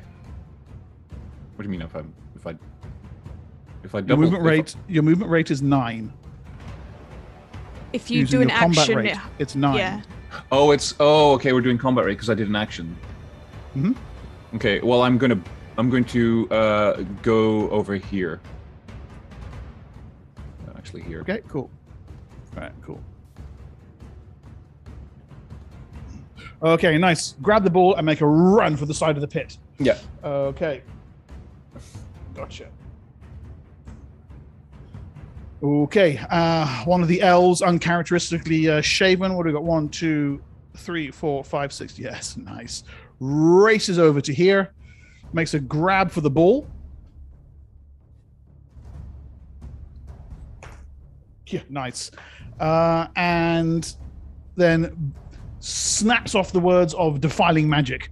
You can see green energy rising up from underneath the obsidian. Around the crowd are just like, ah! Some people are screaming and yelling, defile. Others are cheering wildly. This is exactly what they've come to see. And at that point, both elf and ball vanish from sight. Portek and the other elf. Was it going to be Portek? Portek starts casting. And it's What's going the casting to be, time? It's a glitter dust spell, and its casting time is. Give me a sec. 2, isn't it? I think so. Yeah. Second level spell. Yeah. Try and get this teed up before your action is declared, Carl. 2. Yeah. 2. 2. Gotcha. Okay, cool. I was planning something else to start casting first, but then this happened. So there you go. You begin casting. This elf races, likewise, dodges between the pillars, gets to here, makes a grab for the ball. Yes, high dexterity allows it, and snatches hold of it, immediately begins a spell, and likewise vanishes from sight, along with the ball.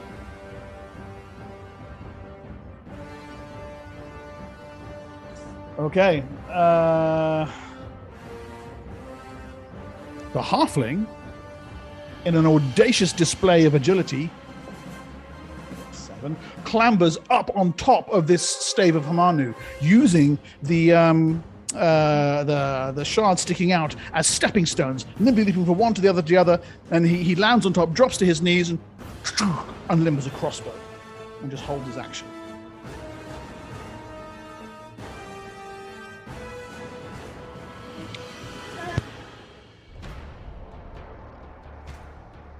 The half-giant thunders down the pitch. 1, 2, 3, 4, 5, 6, 7, 8, 9.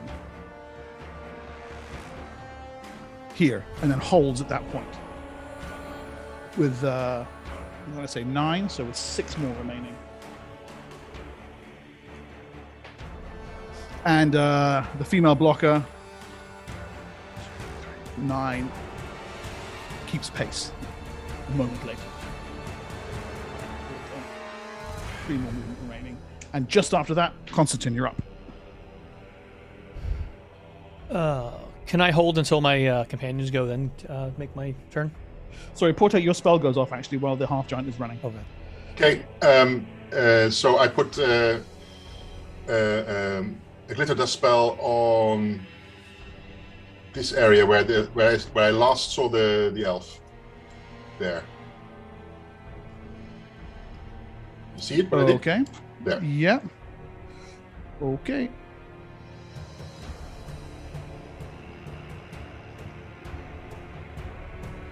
All right. Let me just. 20-foot cube, What's by the it? way. It's 20-foot cube. Okay. Thank you. There you go. So that is, can you see that? Am I on Yeah. the right layer?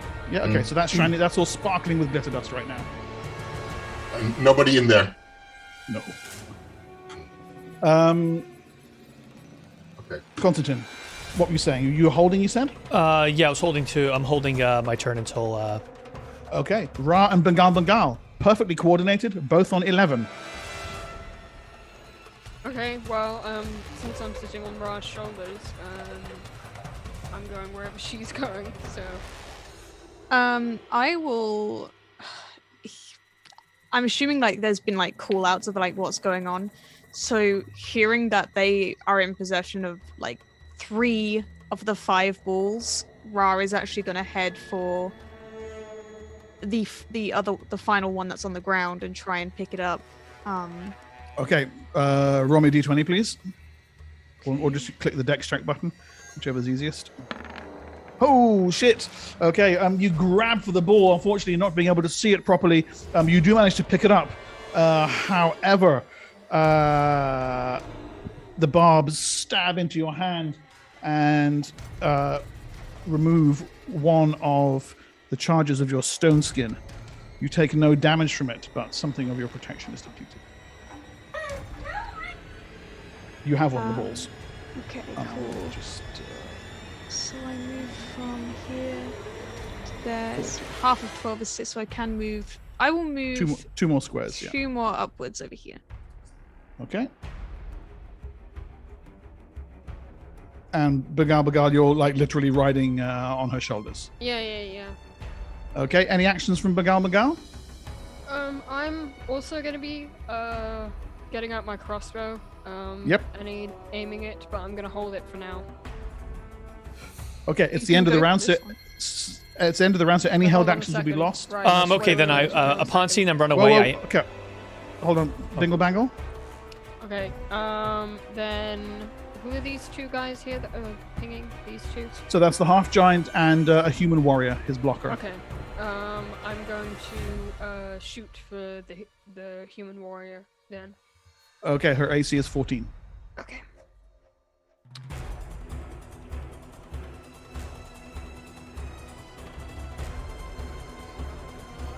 Yeah, 34. Nice. Okay, hit me some damage. Yep. Normal bolts and magic bolts. What? What have you done to my character sheet? You got some magic bolts. So What? Do I? Since when? since the ruins of Magic Oathand. Oh, okay. Okay. 9. The bolt thunks into her shoulder. She kind of looks over, snarls at you, filthy down forest fucker, but stays focused on her task in hand. Okay, Constantine? So seeing that, wait, did our buddy go yet? Our 6th player? Not yet. His initiative is a 14. Okay, yeah, I was waiting on the entire team. Okay, all right.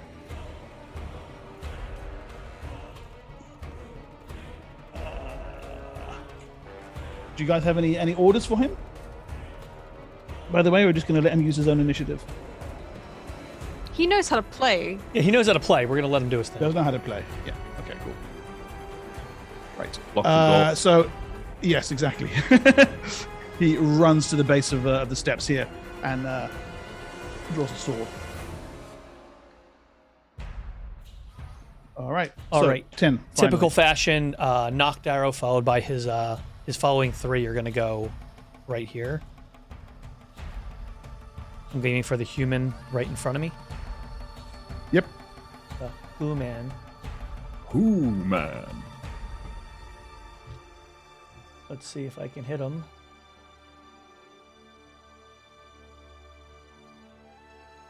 Did any of those miss? Yeah.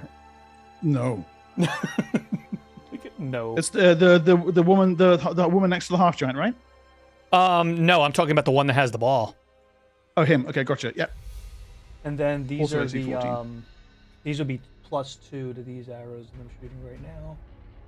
Where is it?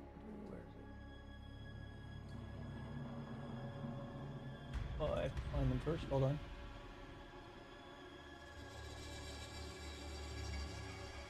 So 37. Yeah. Okay, the arrows thud into him. He staggers backward, grunting, just holding onto the ball. From across the pitch, right up here, the halfling takes a shot, aiming straight at Tick. I'm still gonna move. Please go ahead. Please go ahead. I'm gonna actually move behind this guy. Or I'll move right next to him. Okay. This is a +14. His armor class 27. It's a miss. Tick. 29. 29. Okay. And you realize that actually he's not even shooting for you. The bolt whistles inches away from the ball. It's a disarm attempt. Oh, Which, interesting. yeah. I just can't go. I will... In fact, your CMB is 28, so it's 1 point less, but that's still a miss by 1 point. Oh, okay. Yeah, and you can see him pull a bolt out, reload the crossbow. The half giant uses the last of his movement. 1, 2, 3, 4, 5, 6, and she's 3 behind him, not having quite the length. Initiative, everyone, please.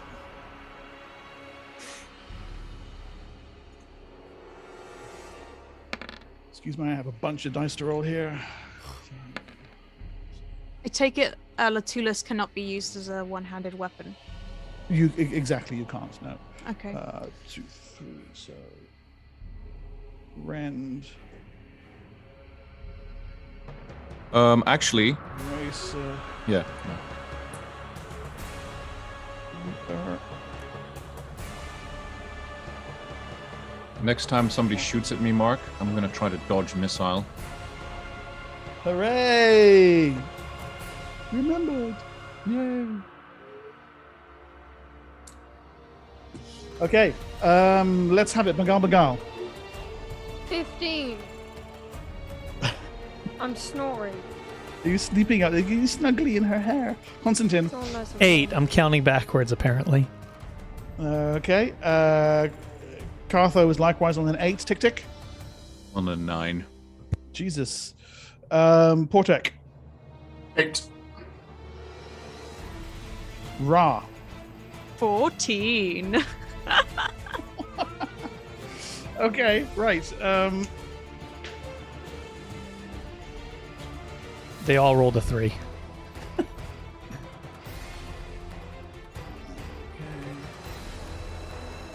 One, 2, 3, 4, 5, 6, 7.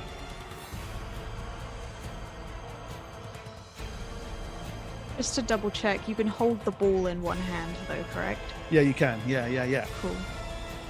Portek, you hear, rather than see, something hear something run past you at a really quite impressive degree of speed. 2, 3, 4. Dex check. Oh, no! 20 fail. Okay. Right. A couple of things happen over here. There is a curse, and a ball appears on the ground with blood on it.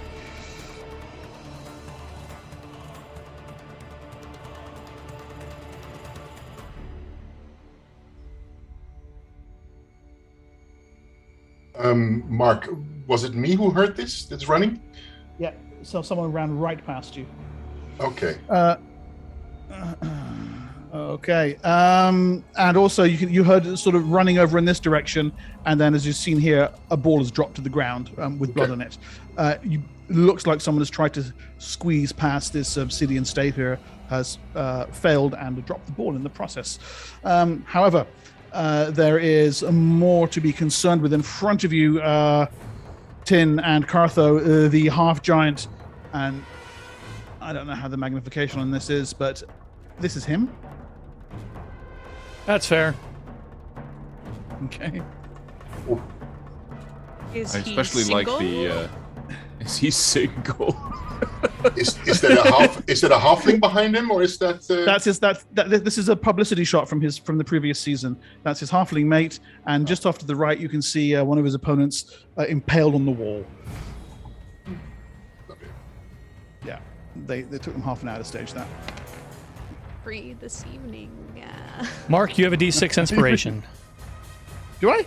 Yes. Who's that from? Mama. Hey, thank you, Mama. Okay, so I'm going to use it on you. He uses the immense stabbing claws on his hands and just starts hammering down at Tin and Cartho. 7-2, so 3 attacks the first round. So we'll have 2 on Tin, a natural 1 and a 6. Freaking useless. And you know what? I'm going to use my D20 inspiration on one of those. 20! Whoa! Ooh, it loves you that much. It really does. There it is. So that is maximum damage from an inspired blow by Rend. But he's got a stone skin, doesn't he? No. He does. Oh, do I?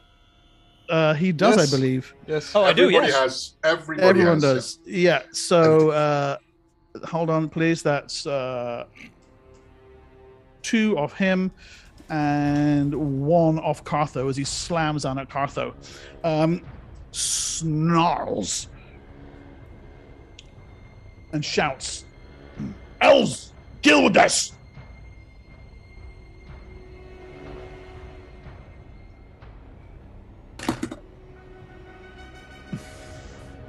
Here, this human shouts, "Rend, incoming!" and throws the ball to him.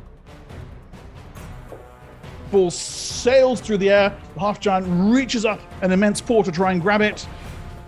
Does so. Grabs hold of it. Ball is now here, tucked under his arm. You can see the sniper takes aim at Tick Tick and fires again. I dodge. Okay, well, it's a 9 or better, isn't it, to dodge? Yes, it is. Okay. Well, let's see first. That's still going to be a miss by 1 point. Well, So well, whatever.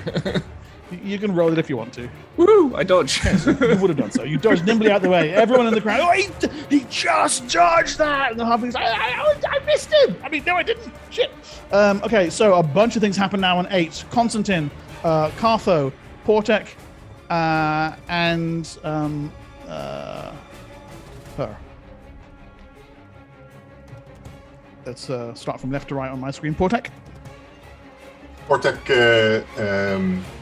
casts a Dispel Magic on this area around this ball here. Well, the drop ball, basically. The drop ball. Okay, roll me D20, please. You will need a where the hell is he? 6. What are you? 9th level? I rolled a 3. Never mind. Okay. Don't you have a D20? Oh yeah, I do. Sorry, and I will be using this. Okay. It might make a difference. 8 or higher. Thank you. Oh, yeah. Yes. Okay. You can come to a lair where people can see you. There you go. Right. Yeah, it's the elf bleeding from having slashed himself on the nearby Hamanu's staff and having let the ball go. Okay, nice. Any movement from Portek? Yeah, Portek is going to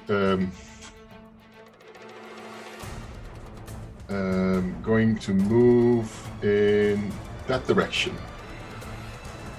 How many can I move? 6 squares. I can move and pick up a ball. Nope.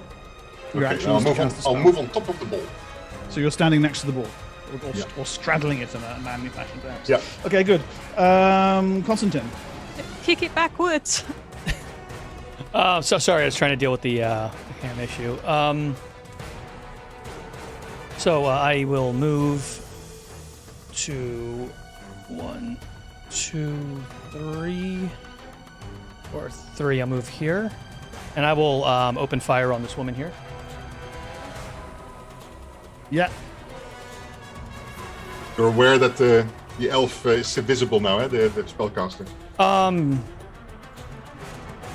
Yeah, and he's that visible. the half giant has the ball by the goal. Well, can I? Let me see. I could shoot one arrow in this direction. Let me fire the arrows real quickly.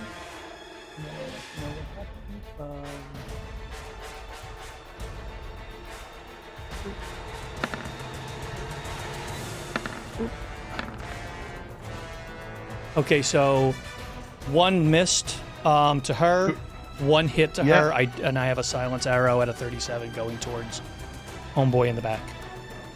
Who's homeboy in the back? Silencing on Ping him. him, please. Him. Okay, right. Yep, good. So she's gonna take. These are +2, by the way.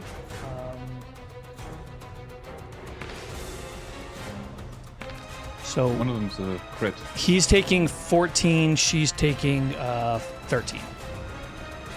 14, 9, and she's taking 13. You said. Yes. Okay. And one's a crit, like on outside. Oh, if it's a the one on her would have been the. Oh no, the one on him would have been a crit. I think that's a 12. Would have been 16.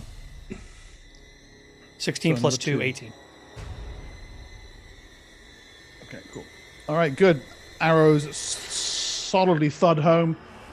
He's looking pretty badly hurt now, both from the arrows you've pummeled into him and from his unpleasant mishap with stumbling into the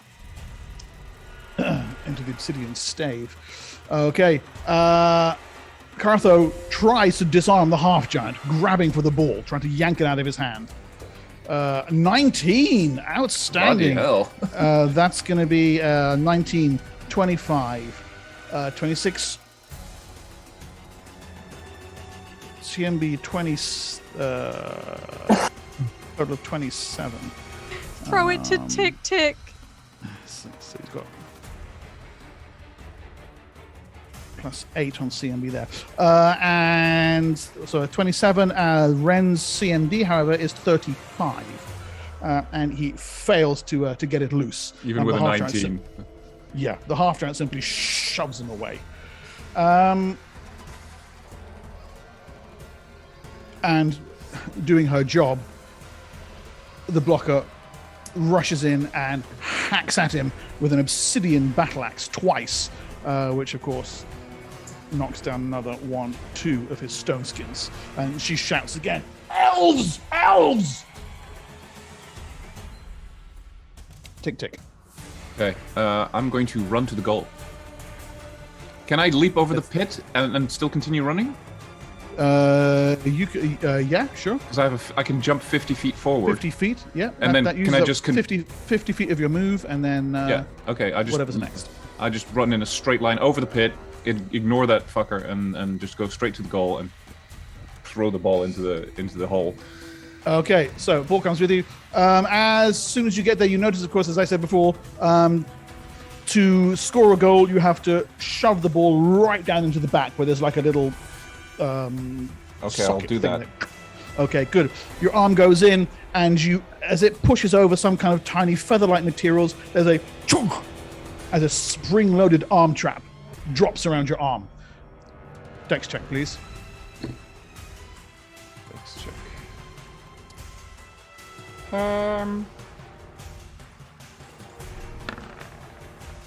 10. Okay, you pull your arm out just in time as the trap, and then it opens itself up again. Okay, good to know. However, We score a score goal. 1 for your team. Woohoo! That turn around guy to the is crowd silenced, by and the way. raise all my arms. There is just roars of adulation greet you as the first goal is scored. And you can hear people shouting, "Man, Max!" and then intermingle with that, "Clutch, clutch!" It's just a complete mess of sound, but you know who they're shouting for. Rah. Out of curiosity, if I was to turn around, pick up the other ball, would I take an attack of opportunity from the guy because Portex stood in between? Attacks of opportunity in AD&D only happen if you flee battle. Okay, so I will move one back, and I'll just grab the ball. So I need Yes. to roll a d20 for that. Yep. See if I can. Nice. Oh, yes. Snatch it up. I pick it up, and then I have 5 more movement. So I will then Yep. go. No, you've got more movement because you're a half giant. Don't you have movement 15? Yeah, but she's taking an Oh. action. Okay. Well, you still use half that then, right? Yes. So it's more than 6. So my boots don't actually really help me that much. Your armor would. No, they do because your armor slows you down to 9. Oh, okay. So yeah. Okay. So, I'm alright. sorry. Yeah, I'll shut up. Yeah. So. Just ignore me. I will go right there. Yep. And then I'm wondering, is it possible for me to pass these to Bengal to then throw to Tic Tic? So you've got 2 balls now. Yeah, I got 2 balls. I have all the Dirt balls. there. are If it's dirty even big possible balls. for me to throw them that far, I will. Yep. You're a 1, 2, halfling. That's like in your blood to throw stuff. Yes.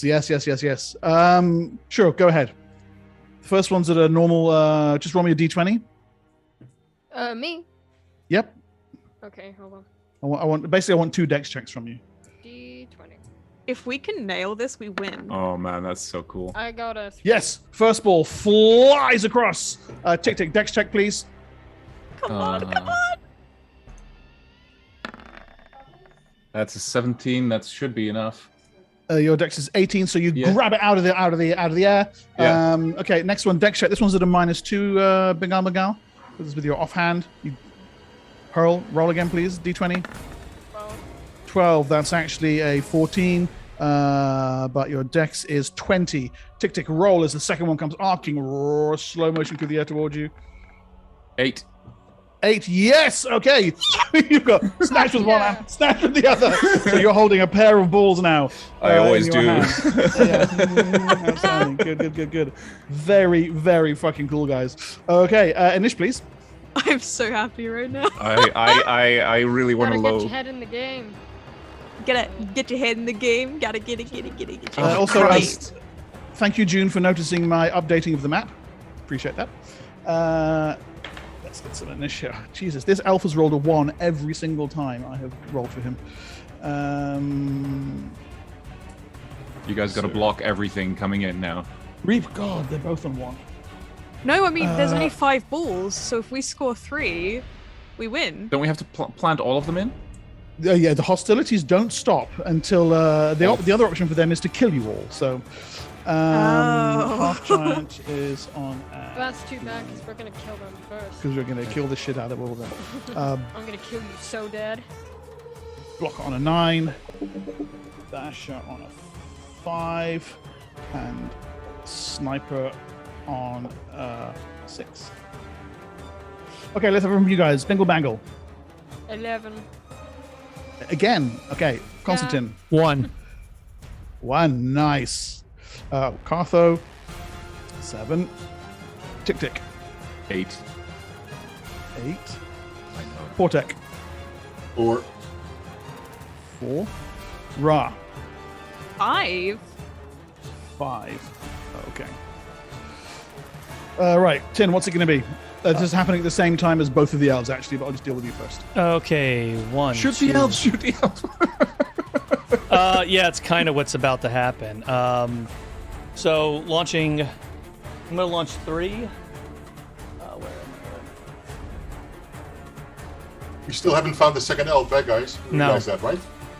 Okay, lowest is a 19. They're all hit. They're all hit. Okay, and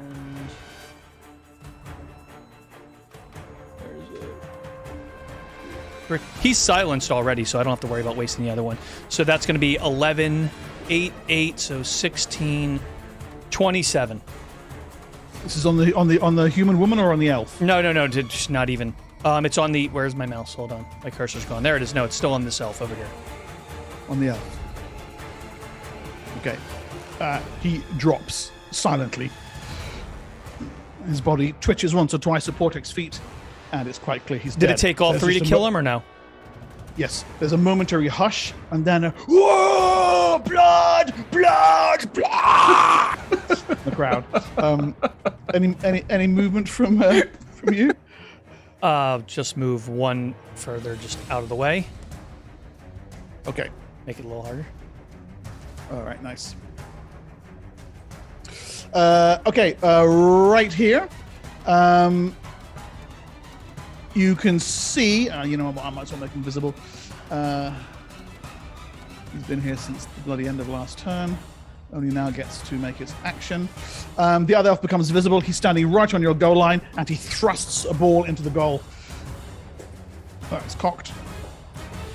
Natural 1 gets his hand out just in time as first goal is scored for the Bloody Claws. There is a roar of appreciation from that.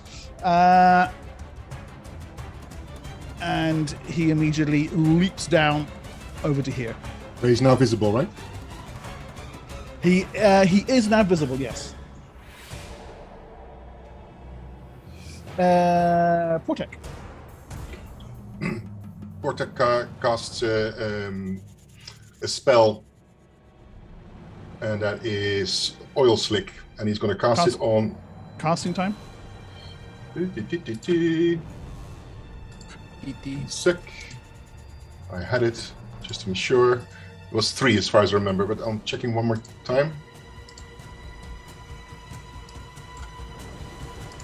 Where is it? Grease Slick. Yeah, 3.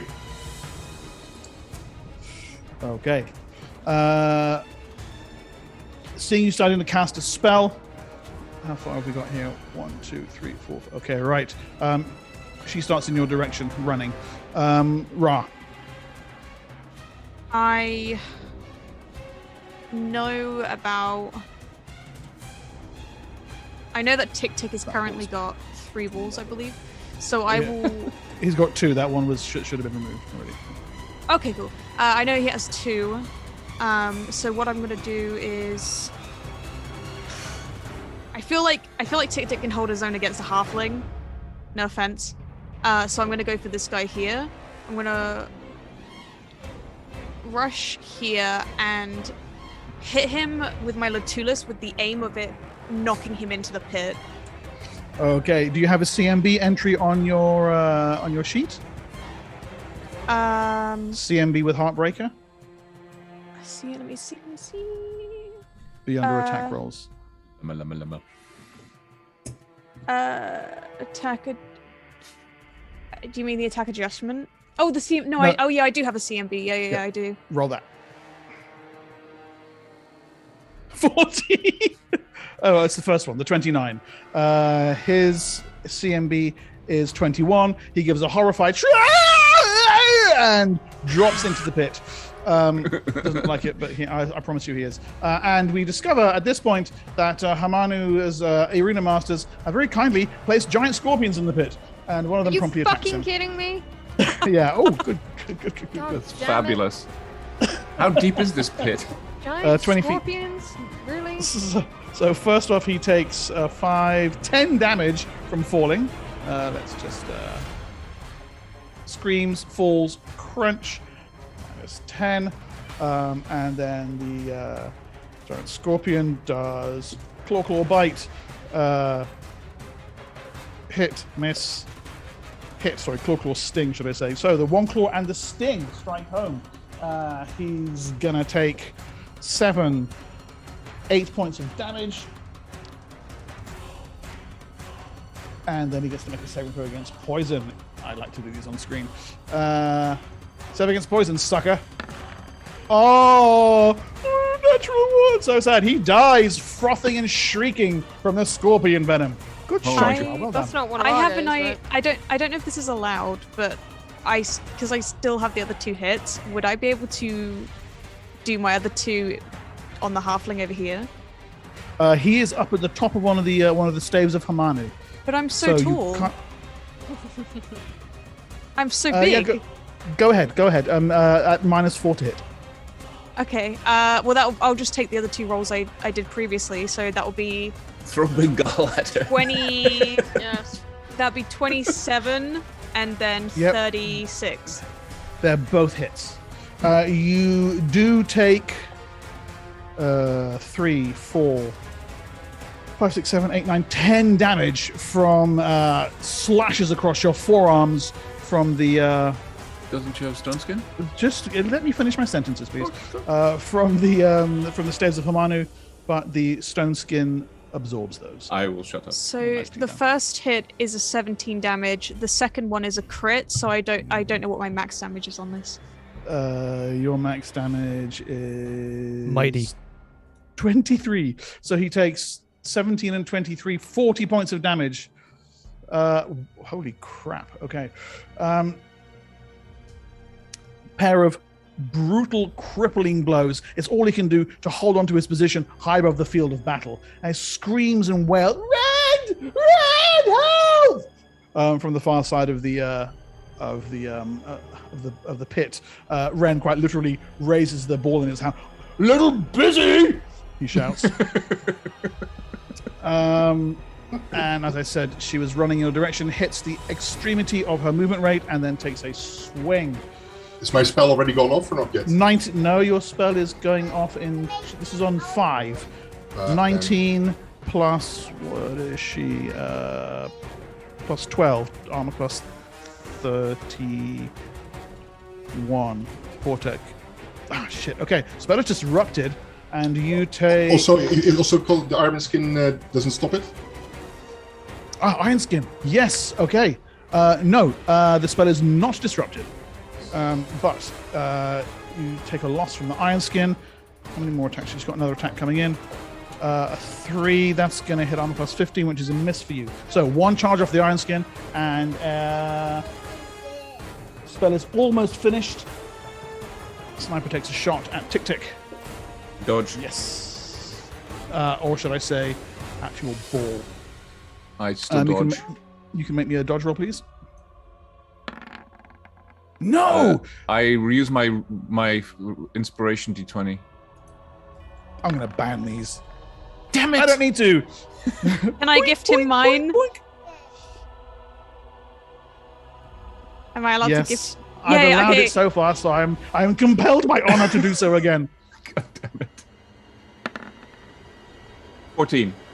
Okay, you hang on to your ball. All right. The balls are still in my grip. Don't make it dirty. Portek, your spell goes off at the same time as Cartha gets his action. What's the spell? It's Grease Slick. Where? It's where the giant is standing and where the elf is standing. Yeah, there. Okay, area of effect, please. 15 by 15. 15 by 15. Yeah. Okay. And each square is what again? 10. 10. So you can only get one of them. Okay, that will be the giant. Okay. So throw against spells. Yes, he manages to remain upright, slipping and sliding, looking somewhat comical and foolish, but nevertheless remaining erect. He will have to do that again every time he tries to move. Cartho drops to one hand and sweeps his legs out toward the other half-giant, desperate to knock him off his feet. Good. Fails with a 14. Nevertheless, he is not discouraged, and we are on Tick Tick now. Okay, so here's what I'm going to do. I'm going to... you said it's a long tube, right? Yeah.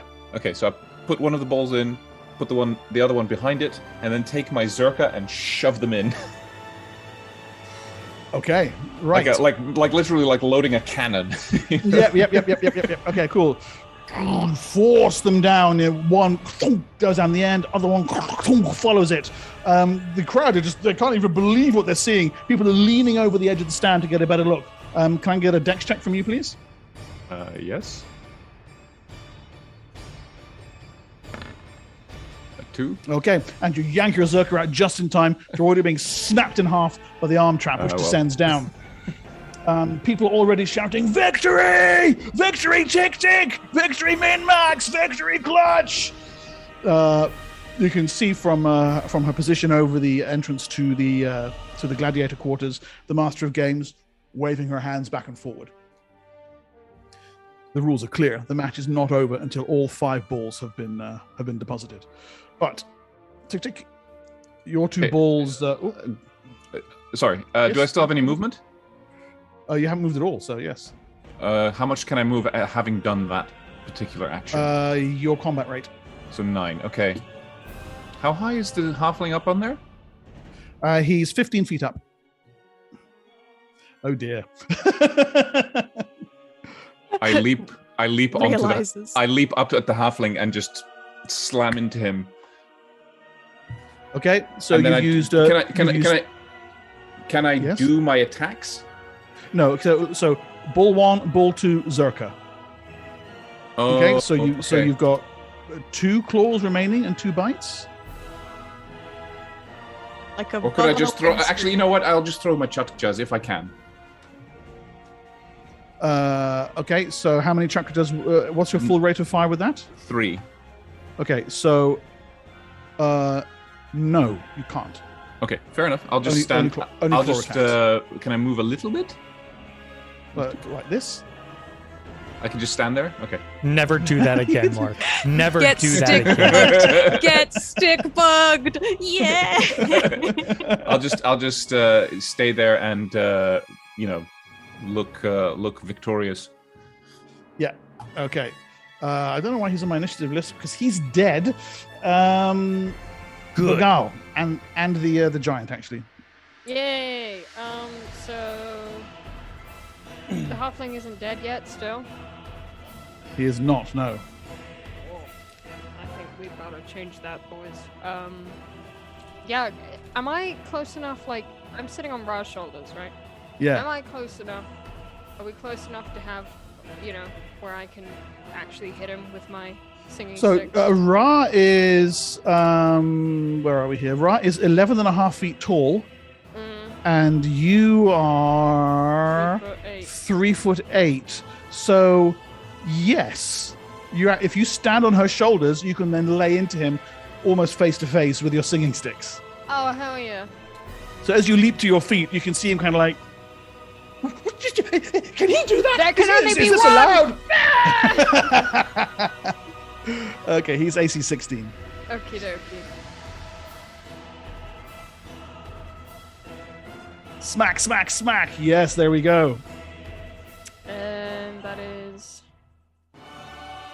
Here it comes. Oh my god. That's a lot.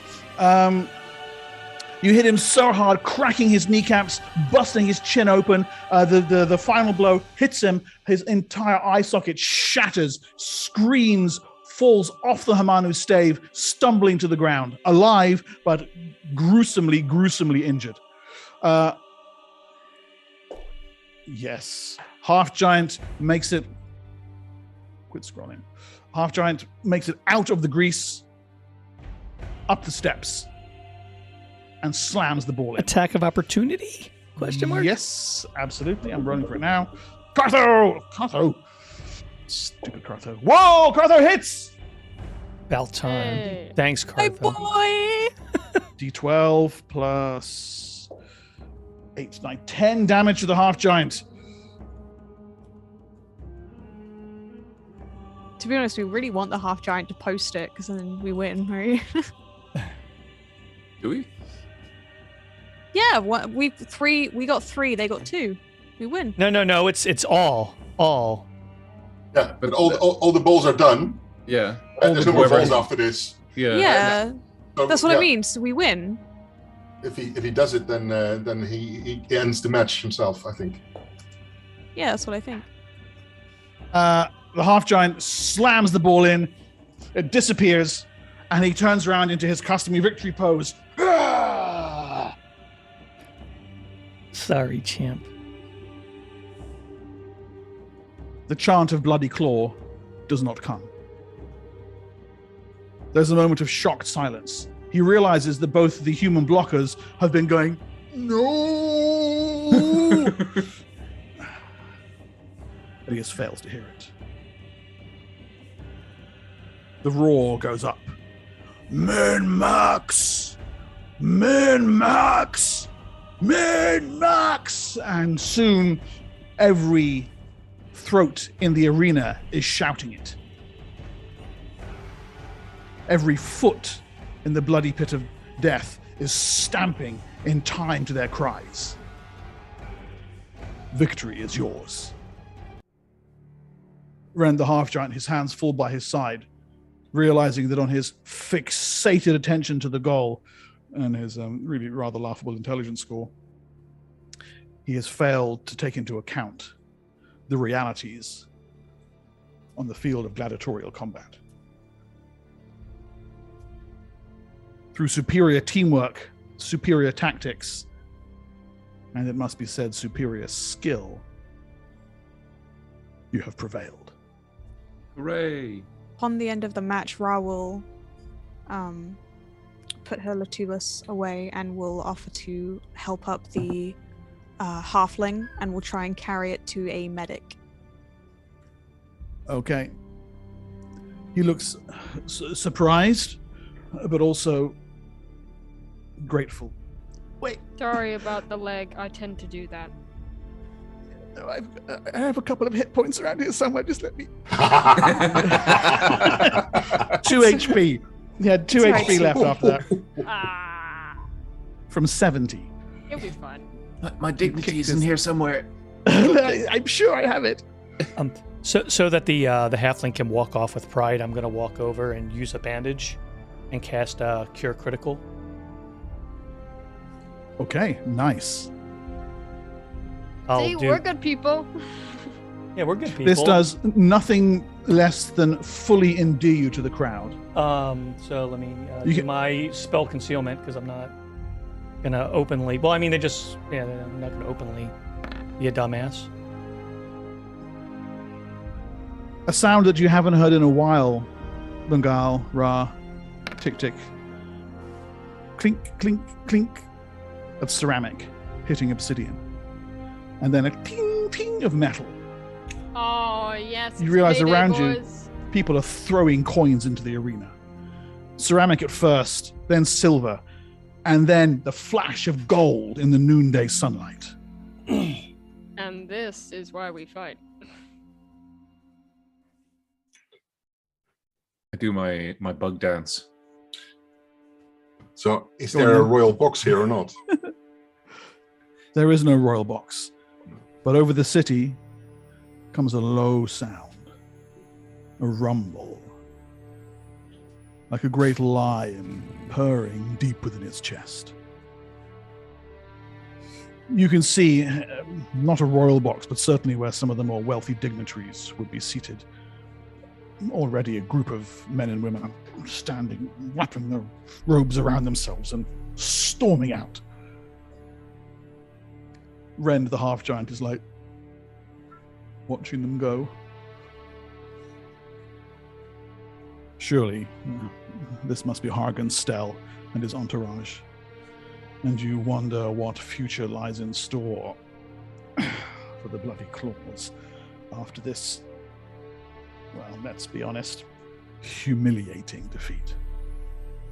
Outclassed, outthought, outplayed.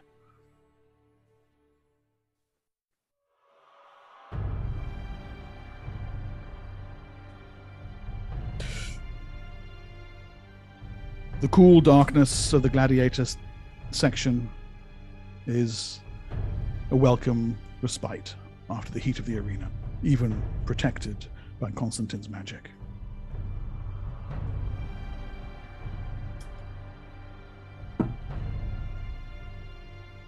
Cartho is holding his sword.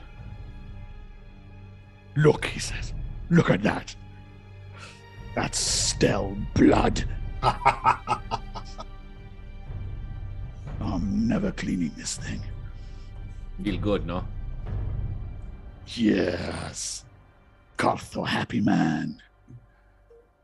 I give him a gladiator's salute, like a arm handshake thing. Yeah. Thank you for Presume helping us. Where is your boss? I think he just flew away.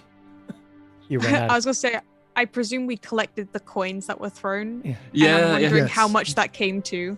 Let me see. 1 million Ceramics, silvers, and golds.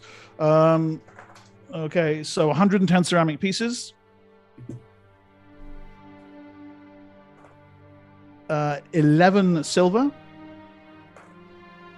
And 6 gold coins Whoa. thrown down into the arena in adulation at your exploits. Nice. Okay, so we know that we can Well, let's get this done straight away. use Yeah. this to buy him. Yeah. Yes. Careful, cantrip. Thank you so much for the raid. Ooh, Yes, thank you Does- for the raid. Woo. All right. Thank you.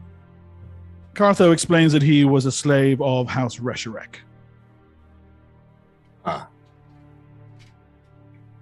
Well, We know them, right? yes, they're ones who enslaved us. Right at the very beginning, it was one of Yeah. their slave caravans. What is that pink thing? Well, the emoji. Clover Raid. It's a cute Yes. emote. It's really cool. It's just holding like a heart. It's really pretty. It's very happy. Yeah. Well, Urik is more than happy to handle to do the needfuls for you. Good. Arranges a meeting with the leading agent of House Resharek and settles on a price of 5 silver coins for this lowly field laborer. Excellent. We give them 5 silver coins and not a penny more. I didn't mention that he used to be a gladiator, otherwise you'd be paying that in gold. No. I've actually saved you quite a bit of money there, you see. I It's been see. quite, Well, there's 5 silver for you. thank you very, very much. Thank you so much. Money disappears. Good. This is a Cartho? Our You're- totem, wasn't it? Yeah, you're fucked up. You're factotum. Cartho, your new owners. Cartho, having been brought up into Destiny's kingdom, is like, what? This place is like dream. You're free now. Yes. And it's a bit overwhelming at first. If you need any help, you can always come and find us. And I'm sure you'll always have a place. But she kind of reaches around and not even asking the party, grabs the 6 rest silver, 6 of the rest of the silver, and hands it to him. And He says, like cradles it like it's water in his palms. try not to spend it all or lose it or anything like that. Just This for Cartho? Yes. it's for you. You've earned it. You were fighting in that arena. This is what the crowd gave us for fighting in the arena. You've earned it. You give Cartho his life back.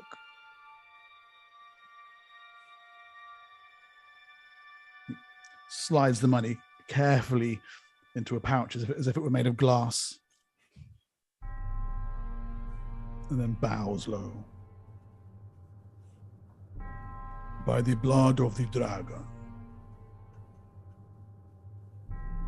Cartho owes you everything.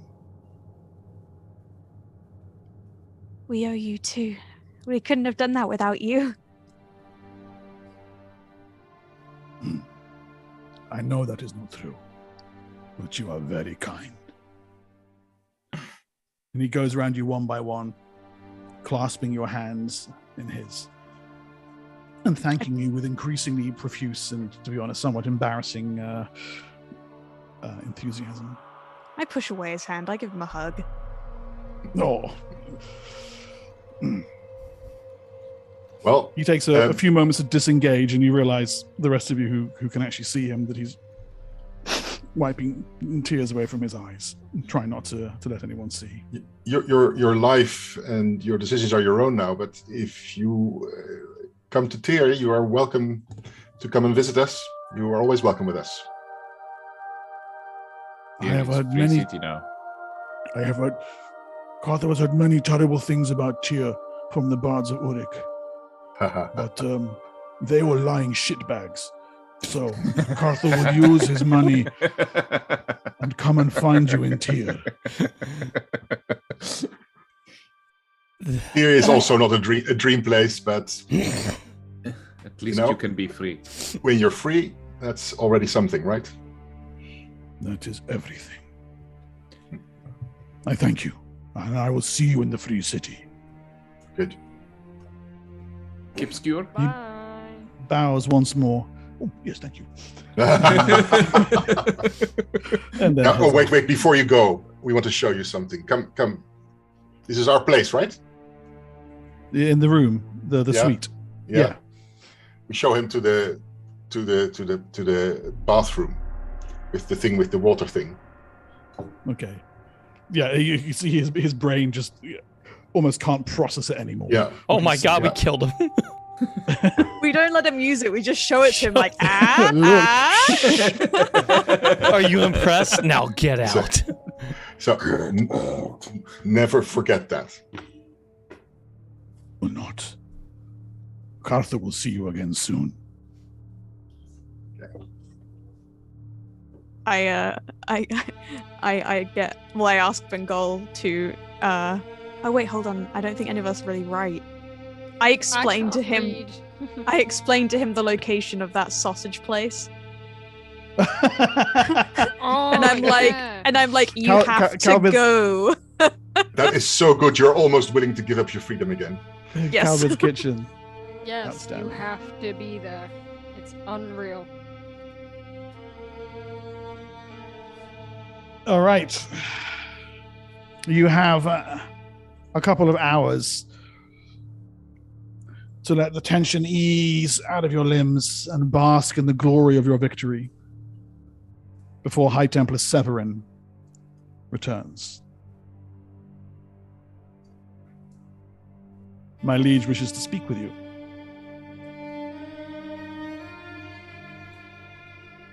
Lead the way. Okay. With Severin as your escort, once more then, you are taken back to the throne room of Hamanu, Sorcerer King of Urik. This time he is alone. My champions. I have already had 3 messages from Hargan Stell alleging impropriety in the games. He's upset. How excellent. I may answer them this year. So, the time comes for truth. We are allies now, yes? On this and maybe more things, yes. Who sent you here?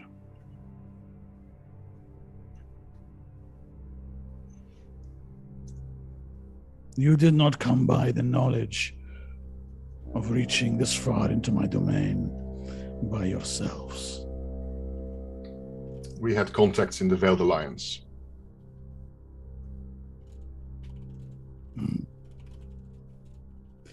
Again with the dance. My patience is somewhat restored, Portak.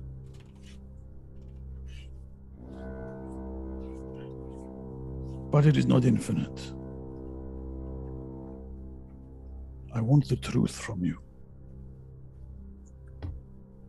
I will ask you one more time. Listen to my question very carefully and answer that question. Who sent you? Korkenark did.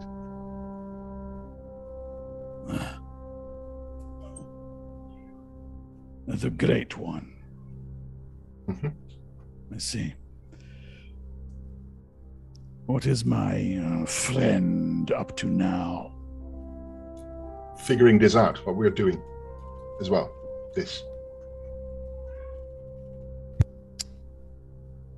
I see.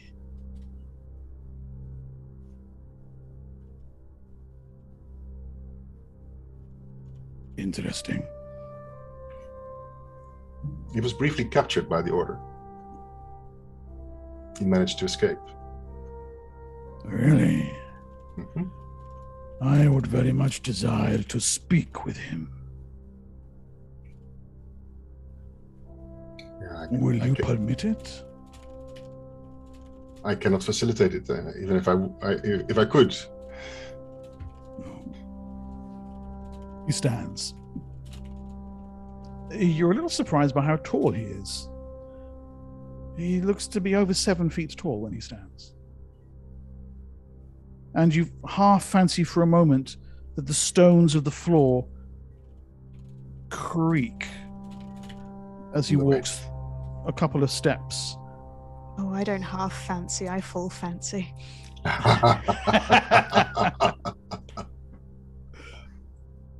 And he pulls one of the tapestries that's bedecking the wall of the throne room aside, and behind it you see a mirror, an obsidian mirror. 10 feet tall, 3 feet wide, girt in gold. Its surface a black, reflective pool. Tagala, you behave yourself.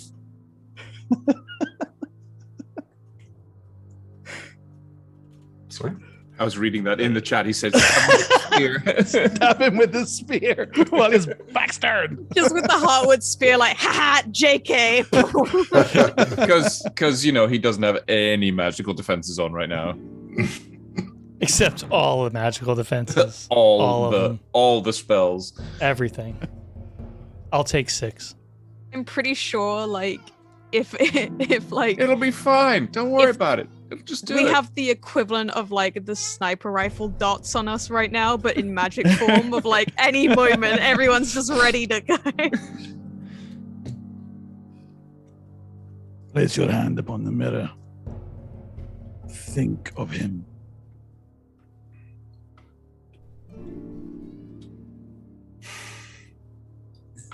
Will this locate him? Yes. I would be putting him in jeopardy. Perhaps. I cannot do that.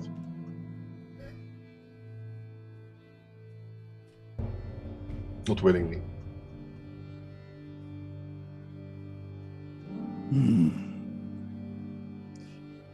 Then I advise you do it unwillingly.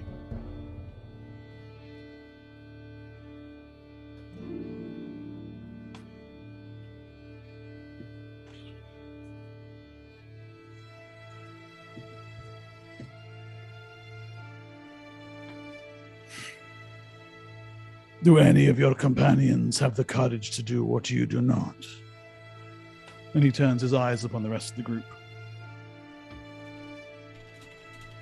If I was to do it, just out of character, would it show anything? Because I've never seen him. So me thinking, is it like the person needs to be seen?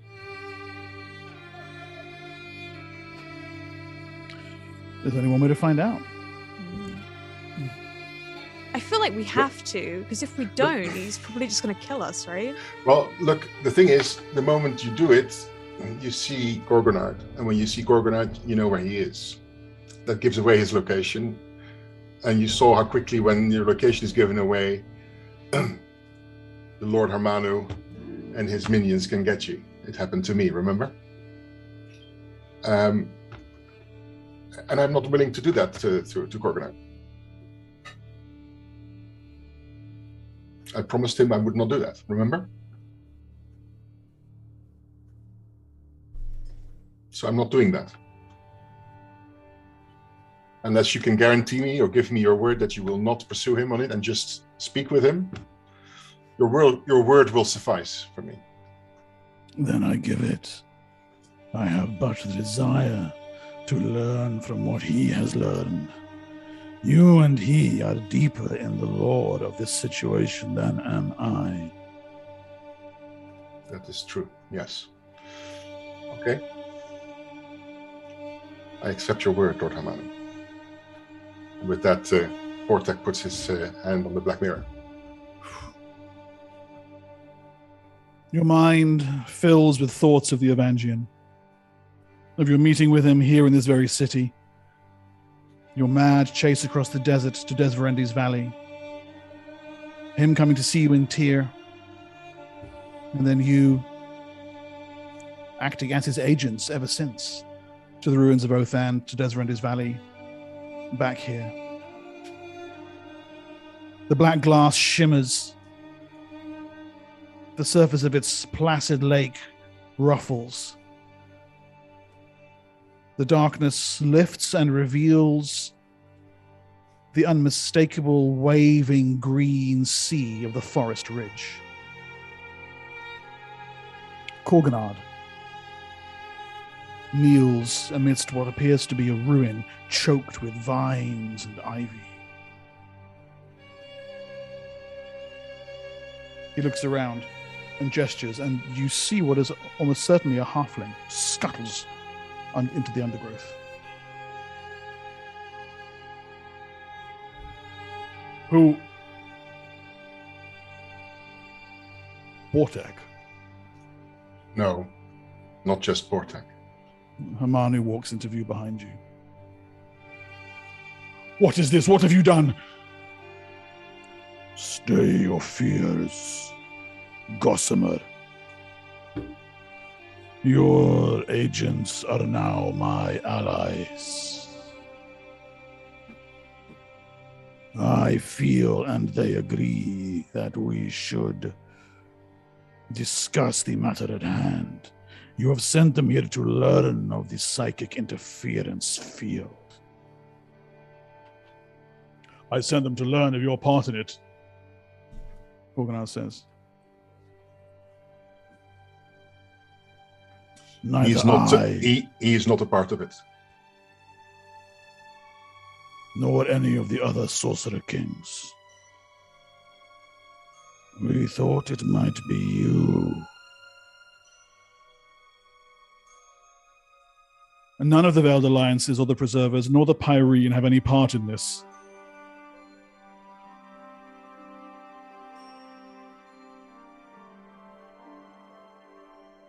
Then who?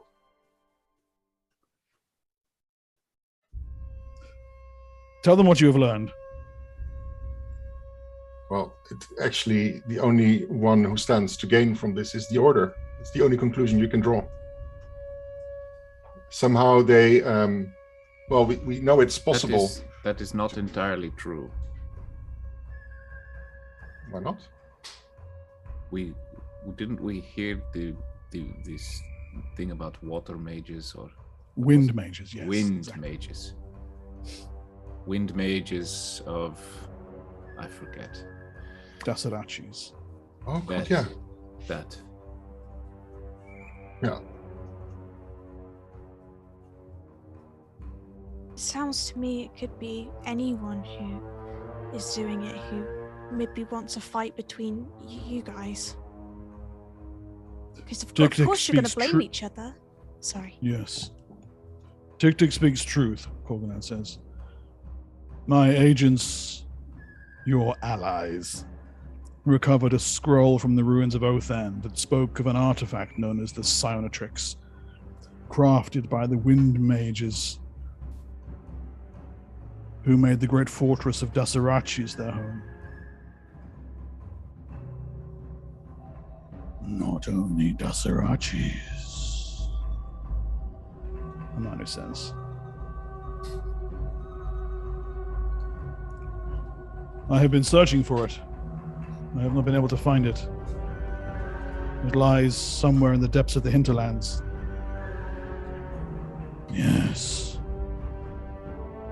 However, there is another place that was home to them.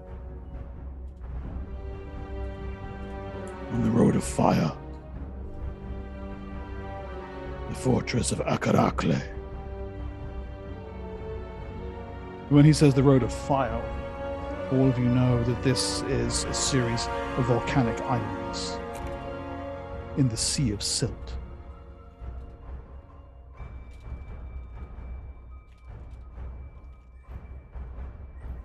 Akarakle was a fortress of the Wind Mages, you say? You know this how? I was there once, a long time ago.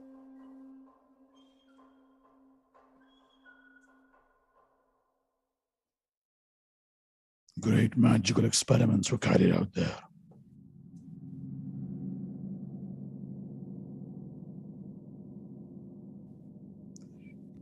He locks eyes with Korganard for a moment.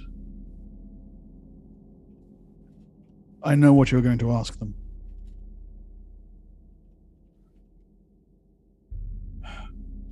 I would not send them to such a place.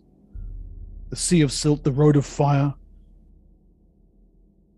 These are dreadful places. More dreadful than seeking Dasarachis in the hinterlands. This is the dragon's choice, Korganard says. Die swift or die slow. You cannot ask this of them.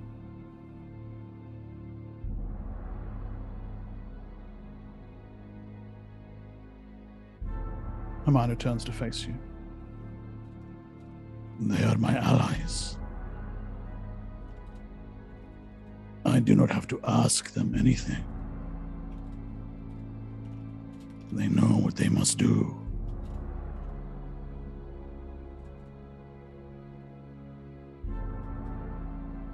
And he locks his gaze on each of you. Constantine, Bengal, Tik, Ra, Portek.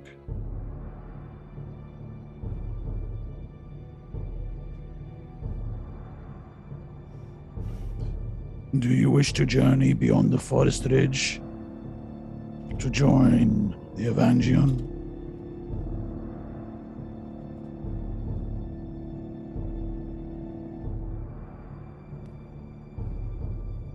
The You forest know ridge. The forest ridge is not for me. Yes.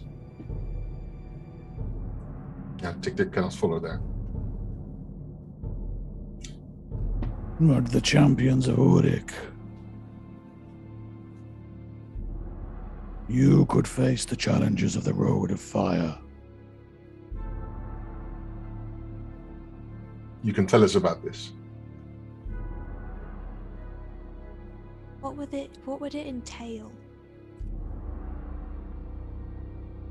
Hobbit, are you about to say something? Yeah, I was Go ahead. just going to say that, well, yeah, Ra's question I think should be answered, but I will go wherever the party goes.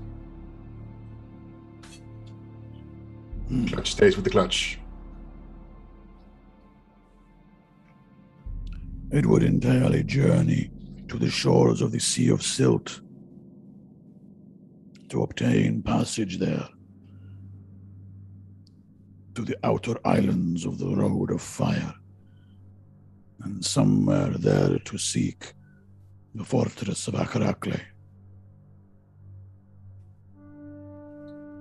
I would give you its precise location, except when I was there, the Sea of Silt was the Sunrise Ocean.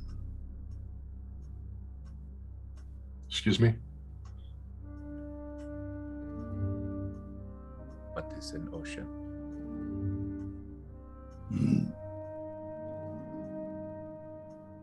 There was water there, not silt. Around those little islands.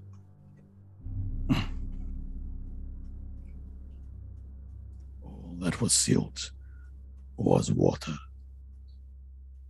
No, that's not possible. That is a gigantic area. I have seen the maps. That's as big as the tablelands, if not bigger. Yes. So it was. Where did all the water go?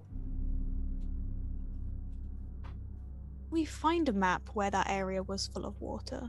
Like, I feel like we actually found a map that had that depicted on it.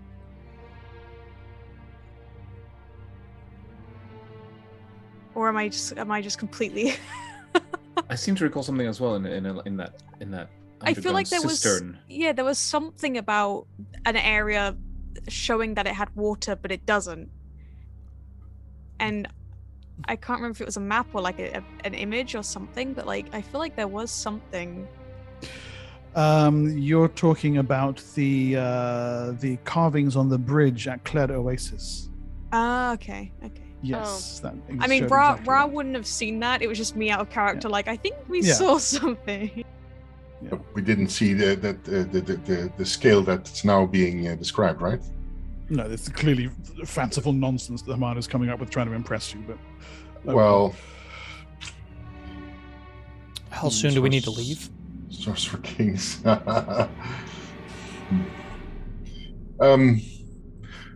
What would we expect from this journey? What can we expect? And what do we do once we're there? It's just to locate the fortress? See what lore may be found within it.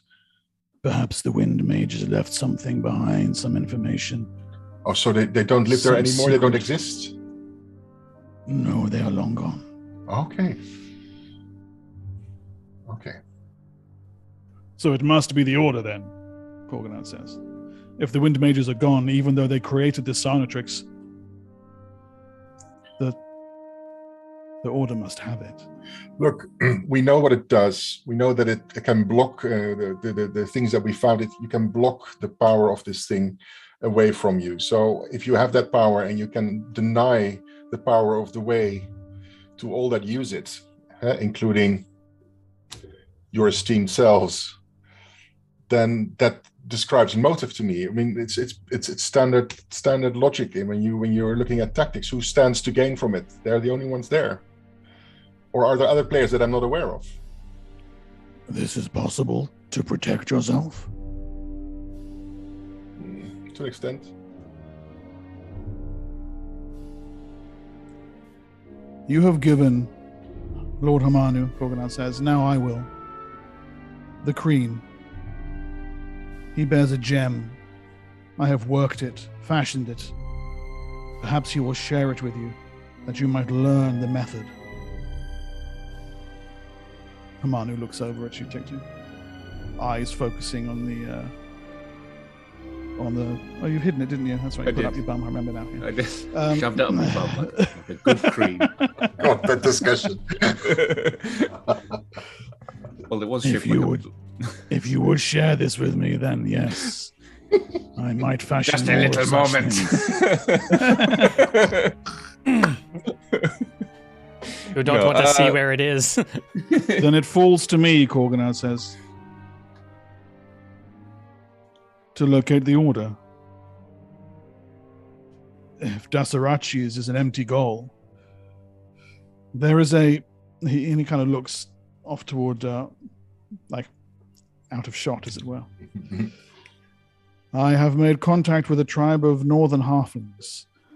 There is a great halfling mindbender who lives in the forest. I believe he can aid me in locating the Order. Be very careful. I will. It is the only lead I have stumbled across so far. We haven't mentioned this yet, but we were accosted in the desert on our way to Urik.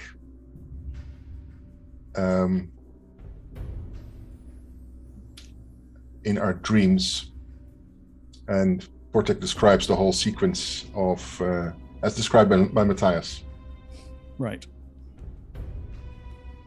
And it was testing our skills and powers, but it knew of our travels. So it probably also knew of our decision to go there and our involvement with you. It would not surprise me, Hamanu says, if the Order were not already on our tails. To answer your question, Constantine, as soon as possible. We can assume that Urik will provide the resources we need to get there. Yes. He closes his eyes briefly. I will send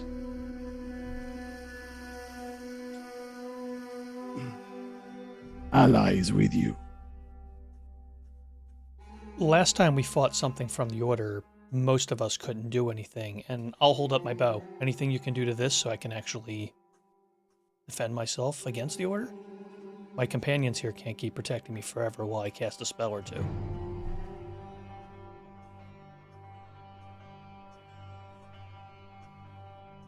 I will arrange for it. Tick returns with the thing. With the opal. He takes it. Eyes gleam slightly. Looks at the mirror. Impressive.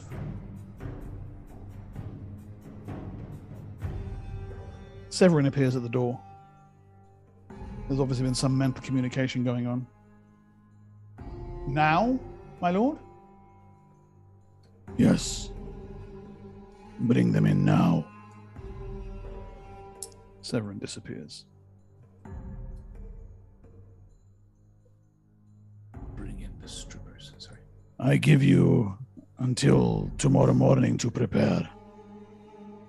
Then you and your new allies will depart. My recommendation is to follow the road of kings to Bitter Well. Seek passage into the sea of silt from there. There's the shuffle and scuff of feet. Yes, Carl? Can we ask you a favor? Yes, my allies.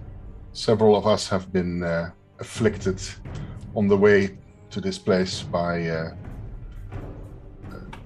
myriad of damages which we can't address. They're beyond our powers. Would you be able to help us with that?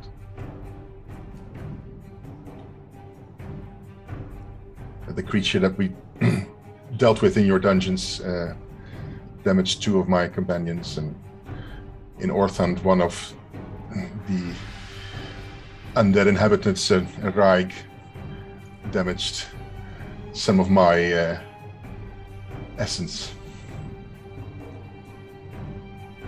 I will have my High Temper Severin attend to you.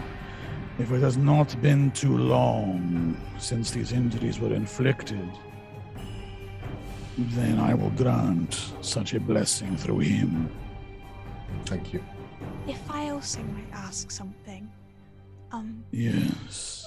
in the room that you got for us, there's a thing in it where water comes out. How do you do that?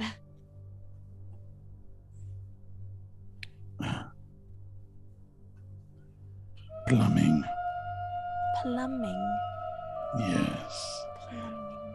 An ancient mystery, long preserved by the lore masters of the Tablelands. I'd love if you could tell me about it sometime.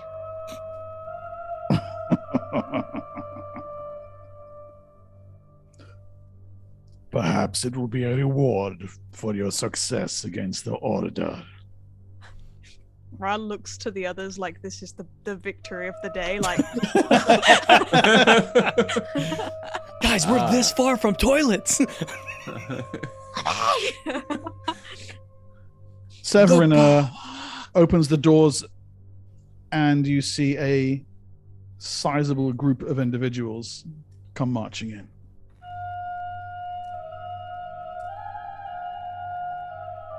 Half-giant, Kreen, humans, halflings. Hamanu leans back in his throne. Allies. Thovadar Aklubar, brother to Maitan, a powerful Templar. That's him in the middle. Obviously, he's the leader because of his hat. It's always the the hat. ones with the hat. It's Yeah. the hat. Does All our that team have no hair, leader because we have no hats? The hair, I'm sorry, but that hair, That's when we that's gain hair. we That's gain we gain a leader when we kill the guy from Matthias's dream and get his hat. Get his hand. Is Also, that the guy on the utmost right? Is that the one who spotted me when I was stupid enough to let my invisibility drop? Ulrich the Strong. A gladiator. Hmm. Her strength is perhaps equal to yours, Ra.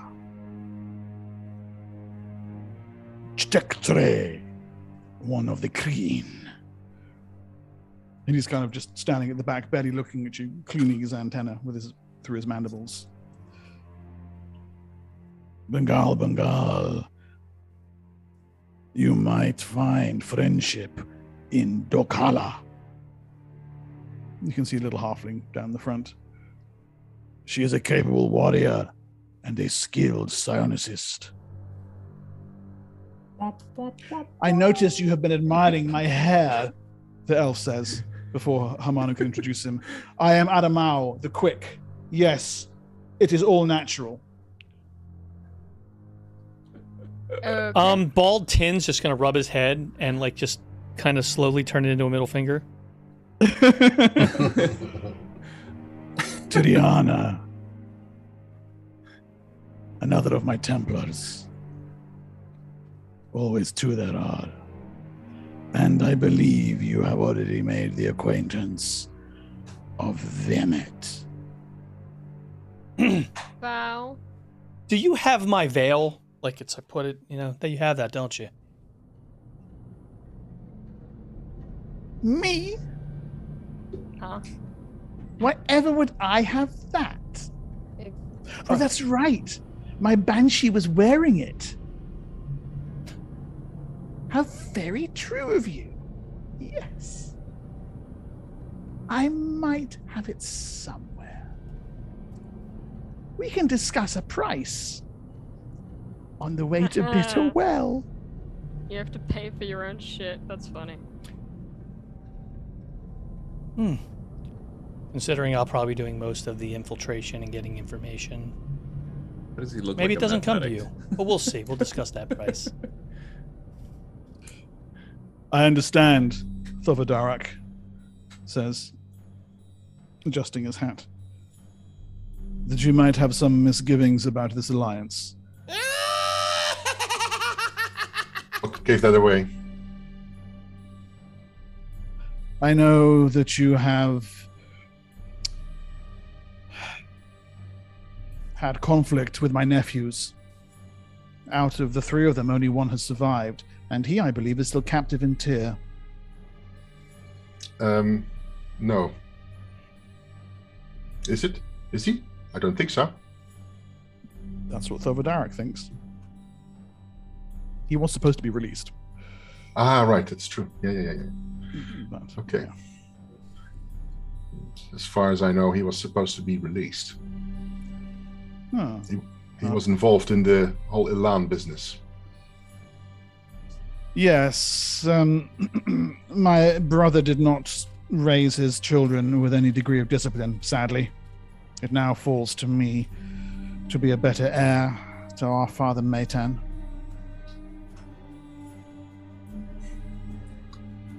But I assure you, The Elan are a devious lot. I wouldn't be too harsh on them. They pulled the bull over most of us, and even the biggest of us. I look at Hamanu and I look at the man in the mirror.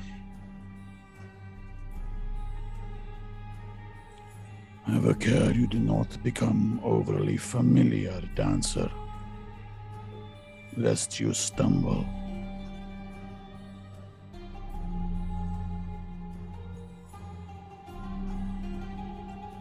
I think we have an agreement then, Korganad says. And you can see him kind of looking around at Hamanu's group with just shocked disbelief on his face.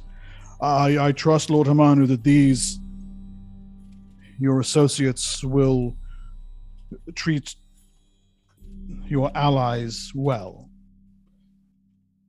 In return, I commend my agents into your keeping. My friends, I will do what I can to locate the Order. Even Dasarachi's if it is possible. As you set forth for the road of fire, have every care in the world.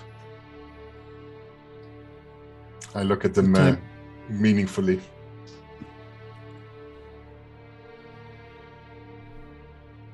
We will speak soon.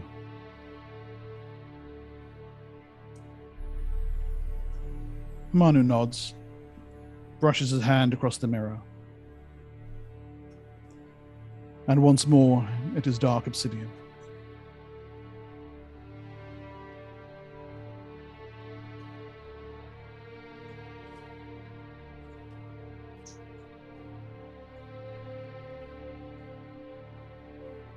So, Hamanu says, in a great company, my agents and my allies will set forth for a road of fire.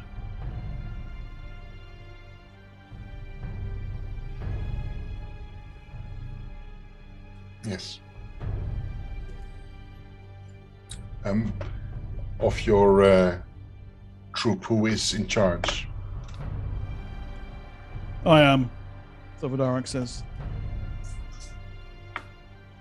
And of yours, who? Me. Nah, just kidding. We're a clutch.